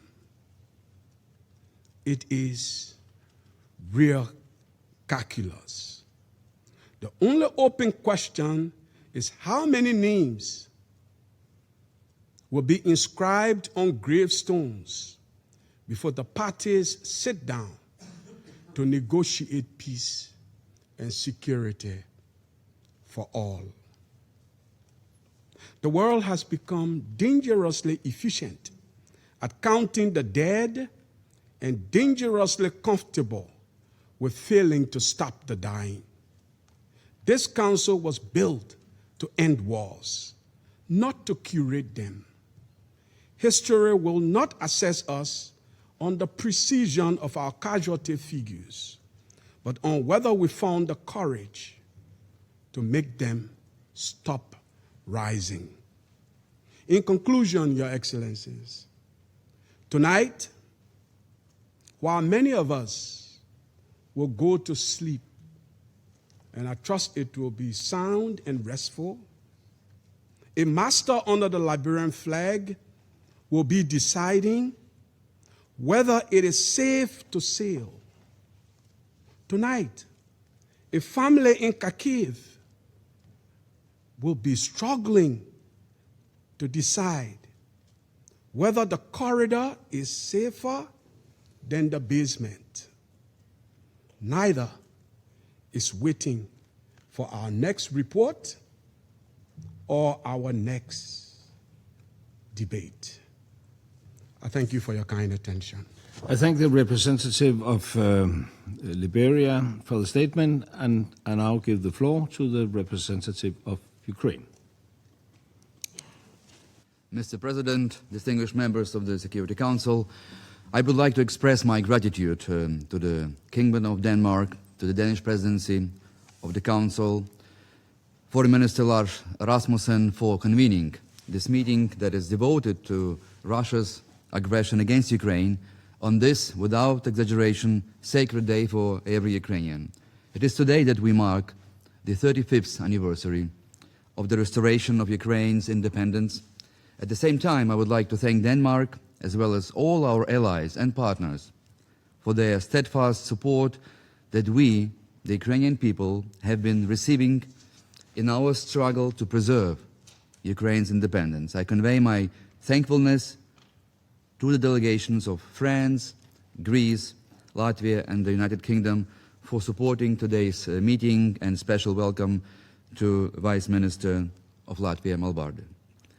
I am thankful to Undersecretary General Rosemary DiCarlo and Undersecretary General Tom Fletcher for their sobering briefings, which have revealed yet another level of Russia's barbarism against the civilian population in Ukraine. USG Fletcher just returned, as we heard, from Ukraine, where he has experienced himself the brutality of Russia's cynical attacks against Ukrainian cities and civilians.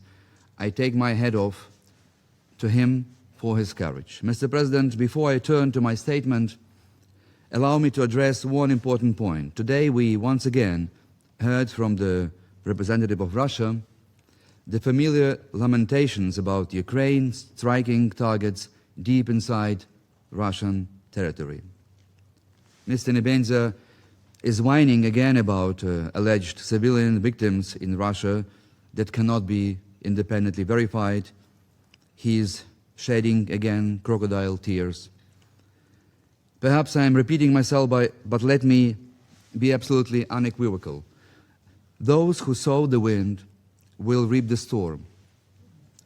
Moscow has unleashed this whirlwind, and it cannot complain now about the tsunami that reaches Russia's shore, sweeping over and engulfing its fragile economy, already weakened to the breaking point.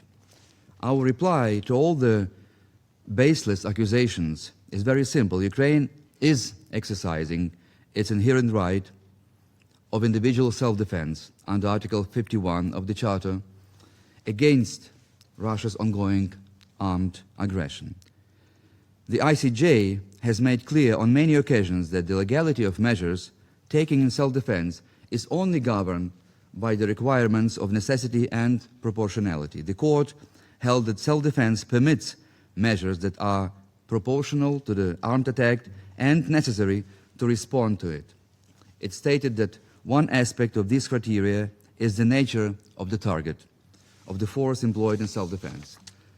And this is directly relevant to Russia's war of aggression against Ukraine. The Charter does not require a victim of aggression to remain silent and passive while the aggressor's military capabilities are sustained from facilities situated on the aggressor's own territory. The question under international law is not whether a respective facility, a factory or a storage, is located on Russian territory. The question is what the particular facility is being used for and whether it constitutes a military objective. Had the Allies confined their military operations to their own territories and refrained from striking the Third Reich on its own soil, it is difficult even to imagine how the Second World War could ever have been brought to an end. Under Article 52, Paragraph 2 of the Geneva Additional Protocol 1, military objectives are limited to objects which, by their nature, location, purpose or use, make an effective contribution to military action and whose destruction, capture or neutralization offers a definitive military advantage in the circumstances prevailing at the time. Accordingly, a warehouse, logistics center, industrial facility, or distribution hub which is being used to supply the Russian armed forces with military equipment, protective gear, components, vehicles, or other material indispensable to Russia's war effort do constitute a military objective depending on the facts established at the time of the attack. Nor does the fact that such an object is located deep inside the Russian Federation make it immune from attack of Ukraine exercising its inherent right of self-defense. And let me turn specifically to Russia's oil infrastructure. Oil refineries, fuel reports, petroleum terminals, pipelines, and other energy facilities can be regarded as military objectives because they are used to produce, refine, store, or distribute fuel for Russia's armed forces, which constitutes an effective contribution to Russia's military action. Therefore, if its destruction or neutralization offers a definite military advantage, that particular facility may qualify as a military objective under Article 52, Paragraph 2 of the Additional Protocol Number 1. The same legal test applies to Russia's dual-use infrastructure. And Ukraine's position is absolutely clear. Our armed forces only target military objectives that contribute to Russia's war effort, never civilians. And they do so in the exercise of our inherent right of self-defense, subject to necessity, proportionality, distinction, and all the applicable rules of international humanitarian law. Ukraine takes all feasible precautions to minimize civilian harm. The only person responsible for any damages, for any casualties in Russia, is Mr. Putin alone. And this is where the fundamental difference between Ukraine and Russia lies. Even in this very chamber, Russia continues to feed the distinguished members of the Council with lies about civilians in Ukraine allegedly being killed by the incompetence of Ukrainian air defense. Yet the world had seen in broad daylight Russian drones deliberately striking civilian targets, as they did just a few days ago in the city of Kryvyi Rih, that was USG DiCarlo mentioned, intentionally, I repeat, intentionally hitting the city's largest supermarket with no military objective anywhere nearby. And when rescue operations began, Russia sent a second drone to strike the rescuers at the scene. At least 16 civilians were killed and more than 100 injured, including 23 children. This is the deliberately genocidal, barbaric nature of Russia's war against the Ukrainian people. Mr. President, Ukraine marks this Independence Day with mixed emotions. On the one hand, we feel an extraordinary sense of happiness that for 35 years now Ukrainians have had the blessing of living in a free and sovereign state. For us, it is truly a gift from God, but it is also the result of the struggle of generations of Ukrainians over the course of centuries, generations who dreamt of, fought for, and sacrificed for the fundamental right to live freely in their own and independent country. For us Ukrainians, statehood and independence are not some abstract formalities. They are our greatest national value, the very foundation of our existence as a people.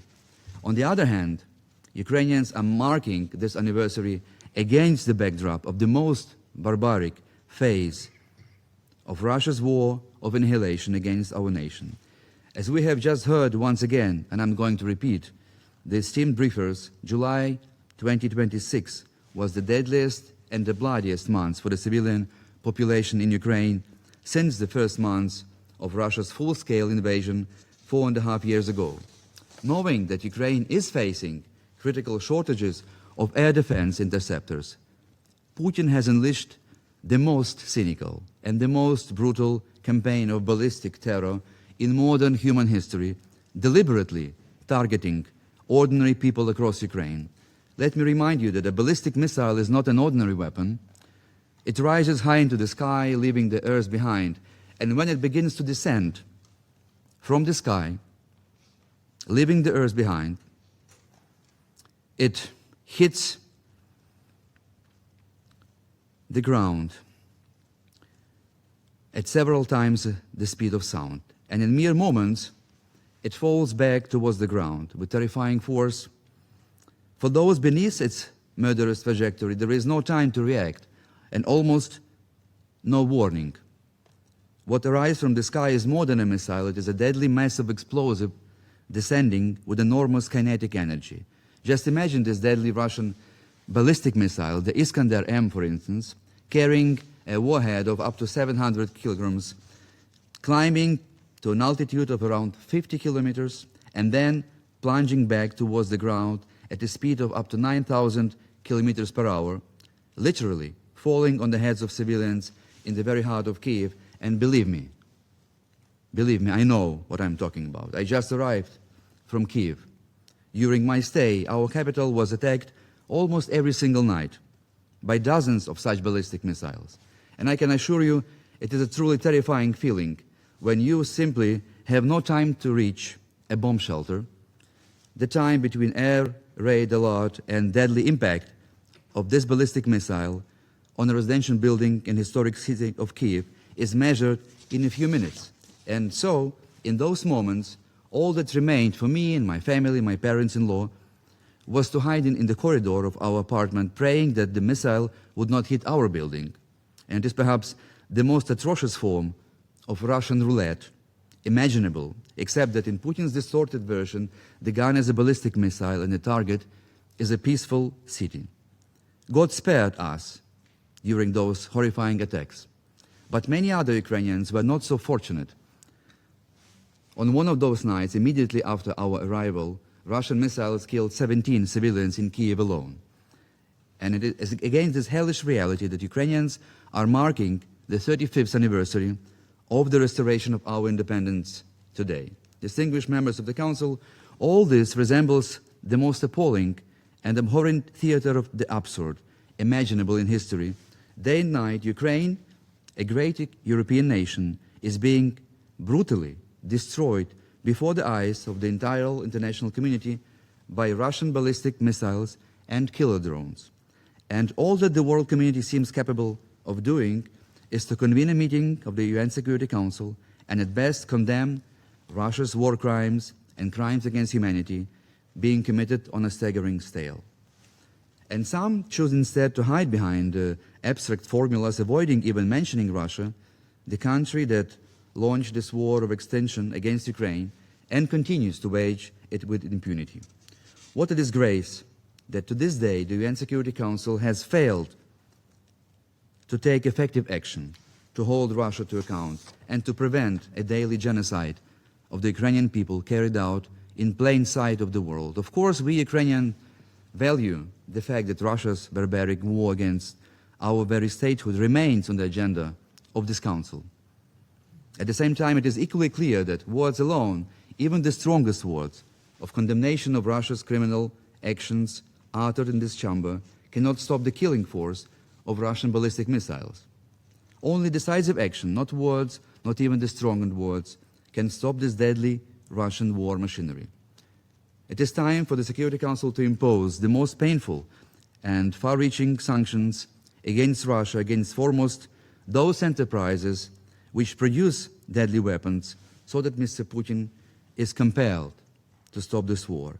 And it is time to put an end to Russia's abuse of its veto power as a fig leaf, as an excuse for inaction to stop allowing the aggressor state to hide behind the very privilege it has misused to shield itself from accountability. We understand that this Council has its own traditions and unwritten rules, a kind of pact of mutual non-aggression, but we can see that this is a road to nowhere. Unless Russia is shown that no one will any longer tolerate this cynical course of prolonging and even escalating the war against Ukraine, while simultaneously shifting blame and spreading lies, these daily deaths of innocent people will weigh on the conscience of this Council.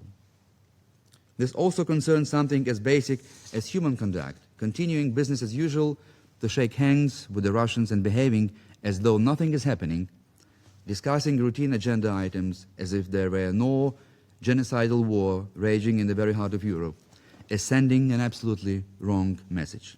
It creates the impression that Russia can continue its terror campaign against Ukraine and its independence without facing any consequences of its criminal actions.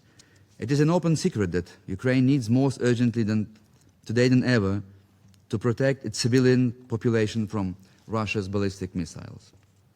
And if we are to be completely frank, my fellow citizens find it difficult to understand why missiles capable of saving hundreds of lives every day are being kept in storages instead of being used to shield Ukrainian civilians. Of course, we fully understand the challenges of production and the enormous global shortage of air defense systems, but nevertheless, I once again urge all our partners to take the only right decision today to provide Ukraine with all the available Patriot interceptor missiles currently held in stockpiles. At the same time, Ukraine is initiating a global coalition to massively scale up development and production of anti-ballistic interceptors by tenfold or more. This would not only help save Ukrainian lives today, it would also be a critical preventive step to deter future missiles attack. Mr. President, I wish to draw this Council attention to another war crime by Russia. It was just mentioned by a few colleagues. Since 1 month, exactly 1 month, Moscow has fully blocked navigation in the Black Sea, attacking all merchant vessels sailing to and from Ukrainian ports. 1 month. This has been a dramatic development, having consequences, as we heard from some colleagues, for the whole international community due to a steep rise of wheat prices and prices of other foods, endangering global food security. Ukraine has made already concrete proposals to the Russian Federation to find a solution, like in 2022 with the Black Sea Grain Initiative. Unfortunately, Russia has discarded this offer. Mr. President, continuing and irrespective of all the barbaric attacks against civilians in Ukraine, Russia is losing and will lose this war. A few days ago, the chief economist at Russia's second largest state bank, Внешэкономбанк, Andrei Klepach, has been fired upon direct instructions from the Kremlin after his critical comments about the real state of the economy, including warnings that Moscow cannot win a prolonged economic war against Ukraine. Mr. Klepach said Russia was falling behind China and the US economically, and in some respects, Ukraine. He predicted that pressures on Russia's economy due to the war would inevitably lead to a social crisis that would erupt when no one particularly expects it. And let me quote, "I am almost certain we'll come to a social crisis under the current macroeconomic policy being pursued. The economy will stop and society is unlikely to accept it," end of quote. Mr. Klepach also said expectations of an imminent Ukrainian economic collapse were misplaced and that a prolonged standoff in Ukraine would not lead to Russia's victory. We will not win this competition, he said, in a war of attrition against Ukraine. We have an illusion that everything will collapse there in Ukraine. It hasn't collapsed, and it won't. Our costs are growing. The comments that they were a rare acknowledgement from a senior Russian economist of the country's mounting economic struggles and directly contradicting Mr. Putin's claims that Moscow was successfully weathering the economic pressures of the war and that Ukraine's economic exhaustion was only a matter of time. Russia's economy is facing its most difficult period since the start of Putin's full-scale invasion in Ukraine in 2022, strained by massive wartime spending, Western sanctions, and Ukraine's growing ability to strike at Moscow's oil and gas industry. In the first months of this year alone, Russia's budget deficit hit 5.8 trillion rubles. It's about 81 billion US dollar, well above the government's 3.8 trillion rubles target for the entire year. Russian finance ministry itself reports that federal oil and gas revenues collapsed by almost 40% year on year in April and January and April 2026. There is a considerable evidence that Mr. Klepach's assessment of the Russian economic problems aligns with reality, undermining the validity of Mr. Putin's theory of victory. This theory assumes that Russian forces will be able to continue gradual, creeping advances indefinitely, prevent Ukraine from conducting successful, operationally significant counteroffensive operations, and that Russia can prevail in a war of attrition by outlasting Ukrainian will and that of Ukraine's external friends and supporters. The truth is that Russia is not in a position to sustain its method of waging a protracted, attritional war as losses exceed recruitment rates and financial and material costs rise, and that the Kremlin is exaggerating its tactical advances to prevent and to present the appearance of a continuous military gain. Mr. President, Putin did not simply launch a war against Ukraine. He unleashed the four horsemen of the apocalypse, like in the book of Revelation: conquest, war, famine, and death. Those four horsemen that the world thought belonged to the pages of the ancient biblical prophecy, Putin unleashed them upon Ukraine, but their shadow has spread far beyond its borders, and those dismal horsemen obey no master. They are turning back, and their hoofbeats are echoing back toward the Kremlin. They are coming home to Moscow. And they're going to swallow not only the one who unleashed them, but the very system that was built. And when their ride is over, they may leave the final seal upon the fate of Russia itself. Mr. President, in this council, Mr. Nebenzia never misses an opportunity to evoke a cynical impression how much he cares about the mobilization in Ukraine. Yet when credible reports emerged about a new, unprecedented wave of mobilization in Russia, which is running out of soldiers, the Russian representative found himself in a less comfortable position. Just a few days ago, he was forced to reassure at a press conference here that no mobilization is being planned in Russia. He said this with precisely the same expression of his face with which his boss, Foreign Minister Lavrov, and the Kremlin spokesman, Mr. Peskov, solemnly proclaimed, beat their chests and swearing to it, just days before Russia launched its full-scale invasion of Ukraine in 2022, that Putin had no intention of going to war.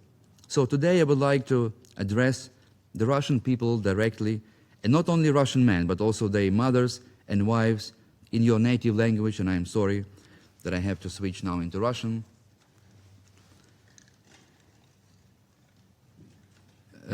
Должен предупредить. Must warn all of the Russians, because you will hardly hear this from your leadership. Immediately after the fake elections on the 20th of September this year, Putin will start massive forced mobilization. Up to 500,000 people, all will be sent to Ukraine, but this will be a one-way ticket.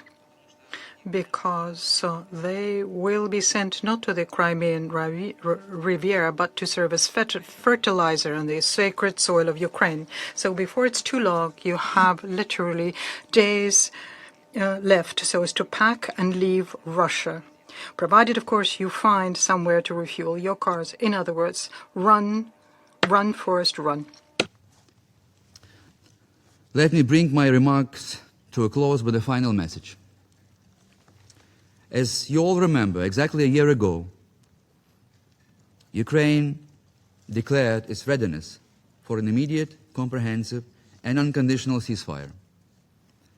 At each and every Security Council meeting since then, since 1 year and a half, we have called on all of you to finally adopt a corresponding resolution of this Council. Ukraine remains committed to peace. Regrettably, Ukraine's gesture of goodwill and our readiness to seek compromise in order to bring this barbarous war to an end have met with no meaningful response and fallen on deaf ears. Putin himself continues to openly reject any possibility of such a ceasefire. Just this weekend, he once again made a mockery of very concrete peace proposals of Ukraine that were transmitted to him, dismissing them as exotic. In doing so, Russia is again spitting in the face and showing contempt for each and every member of the Security Council. The Council shall therefore no longer afford to ignore this blatant disregard for its authority. Russia must stop playing this cat and mouse game in this chamber. Hence today I call upon the members of the Council to table a resolution demanding that the Russian Federation finally comply with the binding order of the International Court of Justice of March 16, 2022, and immediately suspend its military operations in and against the territory of Ukraine. This resolution should also demand the immediate and unconditional withdrawal of all Russian forces from the internationally recognized territory of Ukraine. Moreover, we urge this Council that the resolution establish a 50-kilometer demilitarized zone on the Russian side of the international border with Ukraine as a necessary security measure to protect Ukraine's civilian population from continued attacks launched from the Russian territory.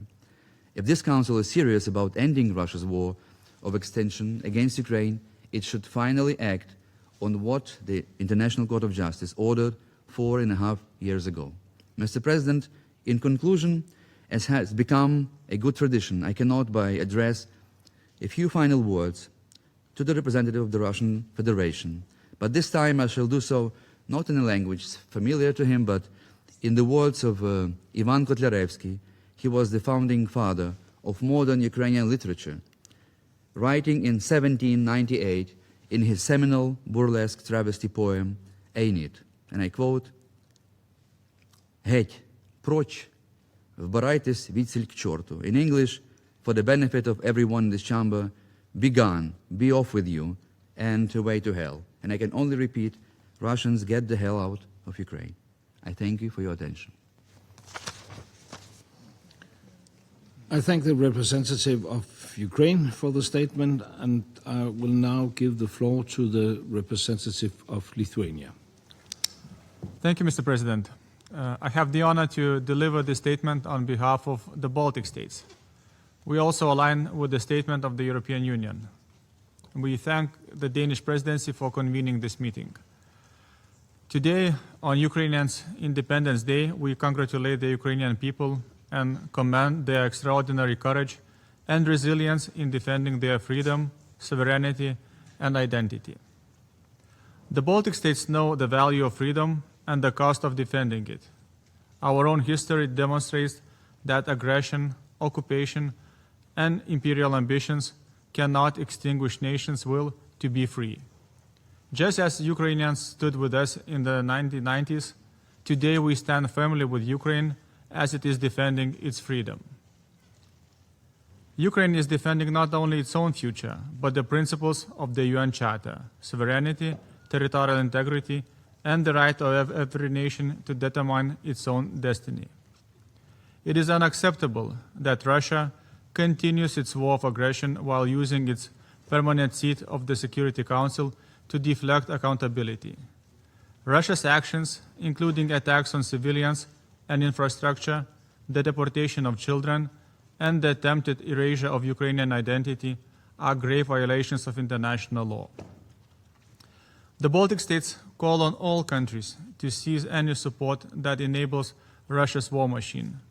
We condemn the recruitment of foreign nationals, including from Africa, Asia, and Latin America, through deception and coercion to support Russia's war of aggression against Ukraine. We also condemn military cooperation with Russia by Belarus, Iran, and the DPRK. We reaffirm Ukraine's inherent right to self-defense under Article 51 of the UN Charter and call for sustained military support, including air defense and other critical capabilities. Ukraine's security is inseparable from European security. We must therefore continue strengthening our collective defense and resilience while supporting Ukraine's European and Euro-Atlantic integration and its path towards full membership of the European Union. We reiterate that Russia must be held fully accountable for its violation of international law, including the crime of aggression. We urge international community to support the Special Tribunal for the crime of aggression against Ukraine, as well as all efforts to investigate and prosecute war crimes and other atrocities. Cases of executions, torture, conflict-related sexual violence, and the forced transfer of Ukrainian civilians, including children, must continue to be monitored, investigated, and prosecuted through the relevant accountability mechanisms. We further recall the need to fully implement the Secretary General decision to prohibit from participating in the United Nations peacekeeping operations all countries repeatedly listed in the annexes of his reports on children and armed conflicts and conflict-related sexual violence. Peace must be just and lasting. It cannot come at the expense of Ukraine's sovereignty or territorial integrity. We will never recognize de jure nor de facto Russia's occupation or attempted annexation of Ukraine's territory. The Baltic states joined the international community in calling repeatedly on Russia to end its war of aggression and agree to an unconditional ceasefire as a first step toward meaningful negotiations. Russia must face sustained political, economic, and military pressure to end its aggression. The Security Council should adopt a resolution on ceasefire in fulfillment of its primary responsibility to ensure international peace and security. We do not and will not recognize Russia's so-called elections in the temporarily occupied territories of Ukraine or their results.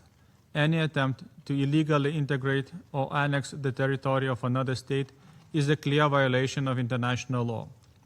We call on all countries to refrain from recognizing or participating in the monitoring of these illegitimate processes. To our Ukrainian friends, please be assured, we will not waver. We stand in solidarity with the Ukrainian people until you prevail. We pay tribute to all those who have paid the ultimate price in defending their homeland and their freedom. We will continue our firm support for the sovereignty, territorial integrity, and political independence of Ukraine. I thank you. I thank the representative of Lithuania for the statement, and I'll give the floor to the representative of Poland.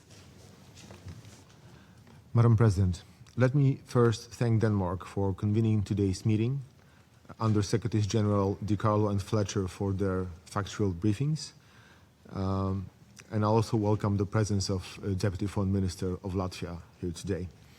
Poland aligns itself with a statement to be delivered on behalf of the European Union. 35 years since its proclamation of independence, Ukraine reminds the world that freedom is a priceless value to be cherished and defended. Poland was the first country in the world, the same day as Canada, to recognize Ukraine as independent state. We are unequivocal in our call to all UN member states to support the sovereignty and territorial integrity of Ukraine. Regrettably, the recent scale of Russian attacks proves that Moscow is unwilling to end its hostilities against Ukraine and hold bona fide negotiations. While the representative of Russia was trying to mock Ukraine democracy by coming up with the example of banning the cartoon Masha in Niedved, in the meantime, Russia bars its Yabloko party from the State Duma election next month and sentences for 11 years in penal colony its deputy chairman, Liev Schlossberg, for calling for a ceasefire. This is a clear message that calls for peace are not tolerated by Kremlin. The clear inability of the aggressor to overcome the smaller neighbor defending itself somehow makes Russia even more determined to terrorize defenseless civilians, targeting cities far from the front lines, residential buildings, hospitals, schools and playgrounds. Madam President, Russia's war of aggression against Ukraine poses continuously a serious threat to the security of neighboring states as well. On 30th July, a Russian missile violated Polish airspace and traveled approximately 90 kilometers into Polish territory. This is the kind of cruise missile that can be equipped with a nuclear warhead. On the same day, a dozen of these missiles struck targets in Ukraine. Throughout the last 4.5 years, hundreds of missiles like that strike targets in Ukraine. The violations of airspace of Poland, Romania, Latvia, and Moldova only in recent weeks showed that the only legitimate security concerns, a soundbite from the Russian propaganda, are the Russian hostile attempts to exert influence on others and to seek domination over its neighbors. Poland rejects tolerating these violations of international law as a new normal. Our response is to continue with the support for Ukraine, which exercises its inherent right to defend itself. Despite Russian provocations, we call on all responsible members of the international community to increase their assistance for the victim of aggression. Multidimensional international pressure on Russia must continue through military, financial, and political support for Ukraine, as well as restrictive measures against the aggressor. Madam President, to conclude, Russia's neo-imperial mindset and colonial ambitions to conquer Ukraine are the only real root causes of this conflict. Our collective response to Russia's aggression is a test of our ability to uphold the principles of the UN Charter and preserve international peace and security. I thank you. I thank the representative of Poland for the statement, and I now give the floor to the representative of Romania. Madam President, Romania aligns with the EU statement that will follow. We thank the Danish presidency for convening this meeting. It occurs in the increasingly dire security environment and the dramatic humanitarian situation, but also on the day marking the anniversary of Ukrainians' independence. Particularly as Russia continues its illegal and unprovoked war of aggression, it is of critical importance to uphold Ukraine's independence, sovereignty, and territorial integrity within its internationally recognized borders. We congratulate Ukraine and the Ukrainian people on their Independence Day, recognizing their brave resilience and determination to stand for freedom. It inspires us, all of us. They deserve peace.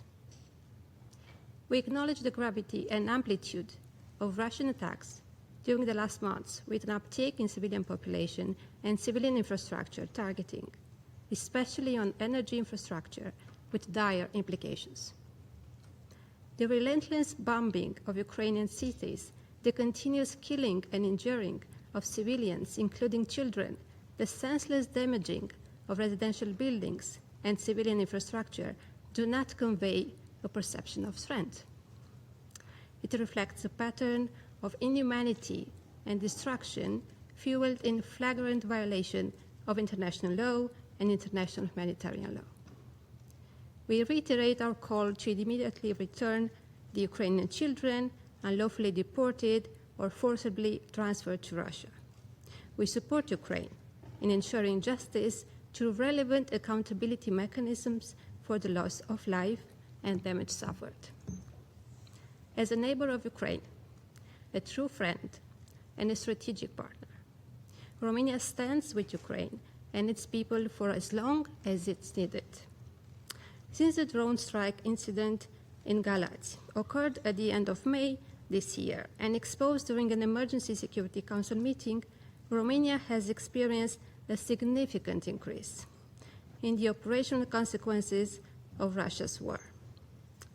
In 2026 alone, Romania has recorded 57 attacks near the border, 25 unauthorized incursions into our airspace. As a consequence, we've conducted 45 aircraft sorties and 4 shootdowns. Of note was the sequence of 3 UAV engagements by Romanian fighter jets in 3 consecutive days in late July. During one of these incursions, on July 24th, a Russian UAV flew more than 100 kilometers into Romanian territory over populated areas before being neutralized by the Romanian Air Force. More recently, a drone was shot down by a Spanish fighter jet on 16 August, and on August 20, a drone entered Romanian airspace approximately 13 kilometers east of the city of Galați and crashed in an uninhabited area. In a further serious escalation, on August 20, a maritime drone was identified near a major Romanian gas exploitation project. It was destroyed by a Romanian Air Force. This incident affects our exclusive economic zone and our sovereign economic rights in breach of UNCLOS. Russia bears full responsibility for these violations. We will protect our maritime areas and our sovereign rights in the Black Sea. There is another dimension of Russia's aggression. It's disinformation campaign, promoting narratives aimed at justifying its actions and misleading people around the globe. Madam President, maintenance of peace and security is the main goal of this body. We repeat our urgent plea to the Council to increase the pressure on Russia to match Ukraine's proven commitment to peace and reach an immediate, full, and unconditional ceasefire and return to the negotiating table towards reaching a just and lasting peace. I thank you. I thank the representative of Romania for the statement. I now give the floor to Her Excellency Ms. Hedda Samson, Deputy Head of the Delegation of the European Union to the United Nations. Thank you, Madam President. I have the honor to speak on behalf of the European Union and its member states. The candidate countries North Macedonia, Montenegro, Albania, Ukraine, the Republic of Moldova and Bosnia-Herzegovina, and the EFTA country Liechtenstein, member of the European Economic Area, as well as Andorra, Monaco, and San Marino align themselves with this statement. That makes 37 countries subscribing to this statement. I thank the briefers for their valuable insights into the stark reality of Russia's war of aggression against Ukraine. Today, Ukraine celebrates its Independence Day, commemorating the day in 1991 when the country declared independence from the former USSR. That decision was endorsed overwhelmingly by the Ukrainian people, with 92% voting in favor, and every single one of the 27 administrative regions of Ukraine supporting it. It was subsequently recognized by the international community, including by the Russian Federation, thus acknowledging the sovereignty and territorial integrity of Ukraine. On this day, our thoughts are with all Ukrainians who aspire to a life of peace and freedom. Yet today, for the 5th year in a row, Ukrainians are forced to celebrate their national day under constant Russian bombardment, while in the temporarily occupied regions, millions suffer from the daily horrors of Russian occupation. According to the United Nations Human Rights Monitoring Mission in Ukraine, civilian casualties have continued to rise sharply, with July 2026 recording the highest number of civilians killed and injured in a single month since March 2022. Children remain particularly exposed, with mounting casualties as attacks on homes, schools, hospitals, and other infrastructure essential to their safety and development continue. Attacks hitting humanitarian workers, relief objects, and civilian infrastructures have also intensified, as reported month after month by the UN system and other humanitarian actors. The EU also remains deeply concerned about the disproportionate impact of Russia's war of aggression on women and girls, including increased risk of conflict-related sexual violence, displacement, and loss of access to essential services. The reality is that the senseless cycle of death and destruction caused by Russia's war of aggression against Ukraine continues unabated, 1,643 days after it started. By every standard it has set for itself, Russia is not achieving its objectives. It spends 40% of its budget on its military and security. It has suffered over 1 million casualties for minimal territorial gains. It stands isolated internationally. Yet, Russia seems to know no limits to its egregious violations of international law, including the UN Charter, and pursues instead its project of territorial expansion that bears all the hallmarks of a neo-imperial power. But it would be a mistake to believe that the consequences of Russia's war of aggression stop at Ukraine's borders. It has direct implications for European security. We witnessed this once again on the 14th of August when NATO had to intercept a drone over Latvia due to Russia's electromagnetic warfare.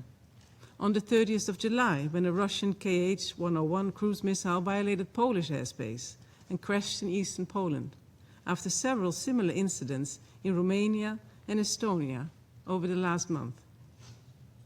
We condemn the violations of the airspace of EU member states and repeat that Russia bears full responsibility for the consequences of its escalatory behavior and its continued military actions, which threaten the security of EU citizens, regional stability, and international peace. Russia's war of aggression also extends far beyond Europe. Its military campaign against Ukraine's Black Sea ports and commercial shipping has intensified, including drone and missile attacks against oil tankers, together with systematic strikes against inland logistics, warehouses, and grain terminals, in violation of international law, including the UN Convention of the Law of the Sea. This recent escalation is severely disrupting global energy and food supply chains. For instance, wheat futures are up by more than 26% compared with last year. And yet, Russia has rejected Ukraine's proposal for a ceasefire in the Black Sea, a measure that could have helped protect commercial shipping and ensure that food can reach the countries and populations most in need. We therefore urge all members of this Council to work with us in pressuring Russia to engage meaningfully for peace. This is the logic behind the EU sanctions against Russia. To raise the cost of the illegal aggression for Russia's leadership, the EU has adopted 21 packages of restrictive measures. Nearly 3,000 individuals and entities are now subject to travel bans, asset freezes, and economic sanctions. By constraining Russia's military-industrial complex, its energy and financial services sector, and the support it receives from third countries, the EU is seeking to limit Russia's ability to continue its war of aggression and incentivize Russia to come to the negotiating table. If Russia really wants to stop the war, it could do so today. Accusations, which we often hear in this chamber from the aggressor, that the European Union is prolonging the conflict, are a distortion of reality. Supporting Ukraine does not contradict the pursuit of peace. Ukraine has an inherent right to self-defense according to Article 51 of the UN Charter. Ukraine wants peace. The European Union wants peace. It's about time that Russia listens to the calls from all of us in this chamber for a full, unconditional, and immediate ceasefire and resumes talks leading to a comprehensive, just, and lasting peace in Ukraine, based on international law, including the UN Charter. And the EU supports all diplomatic efforts to bring this war to an end.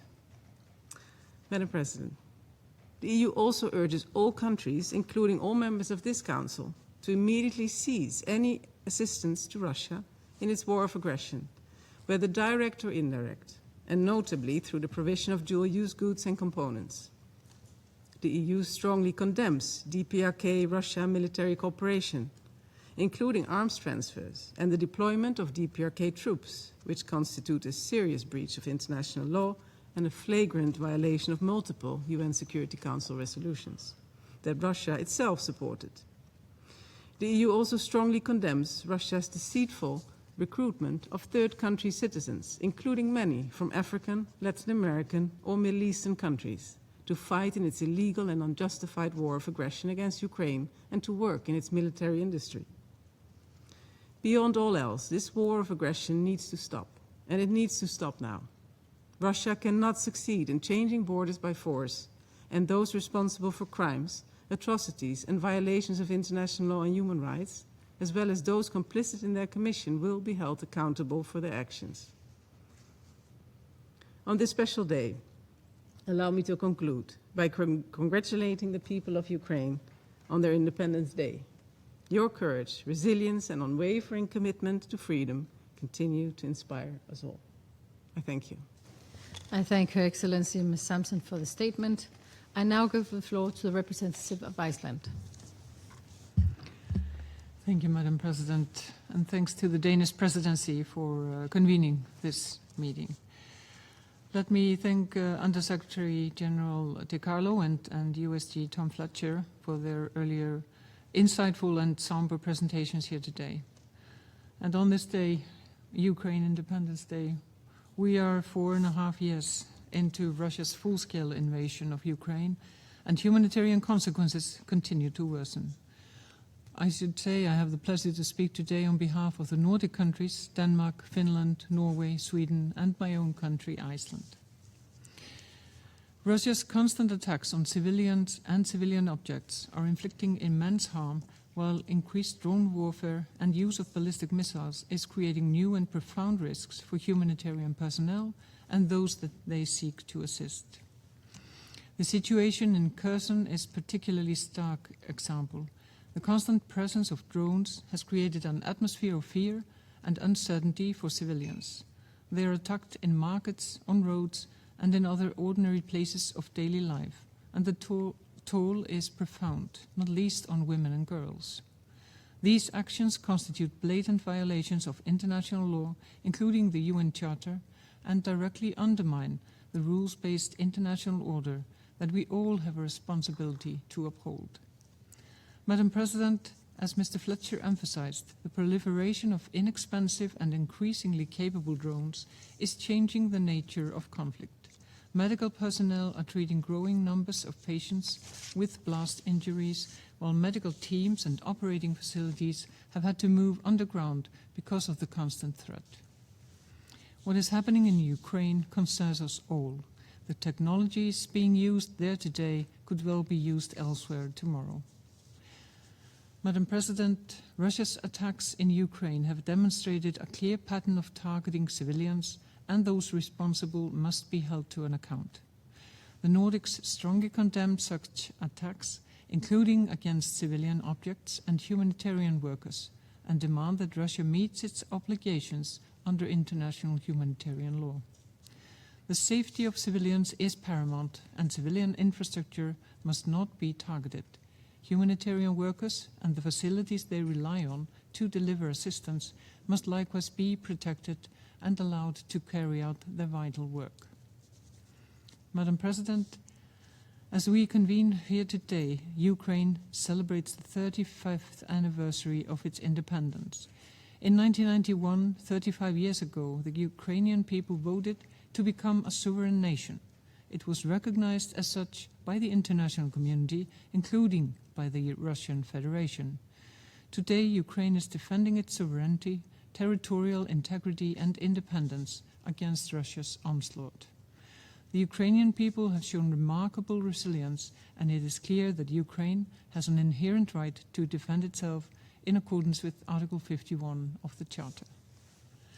The Nordics continue to support Ukraine's call for a ceasefire as the first step towards a just, lasting and sustainable peace in accordance with international law. We also urge Russia to answer this call. Madam President, the way forward is clear. Russia must end its aggression, withdraw its forces from Ukrainian territory, respect Ukraine's sovereignty, and territorial integrity and respect international law. Accountability for Russia crimes in and against Ukraine is essential. I thank you. I thank the representative of Iceland for the statement. There are no more names inscribed on the list of speakers. The meeting is adjourned.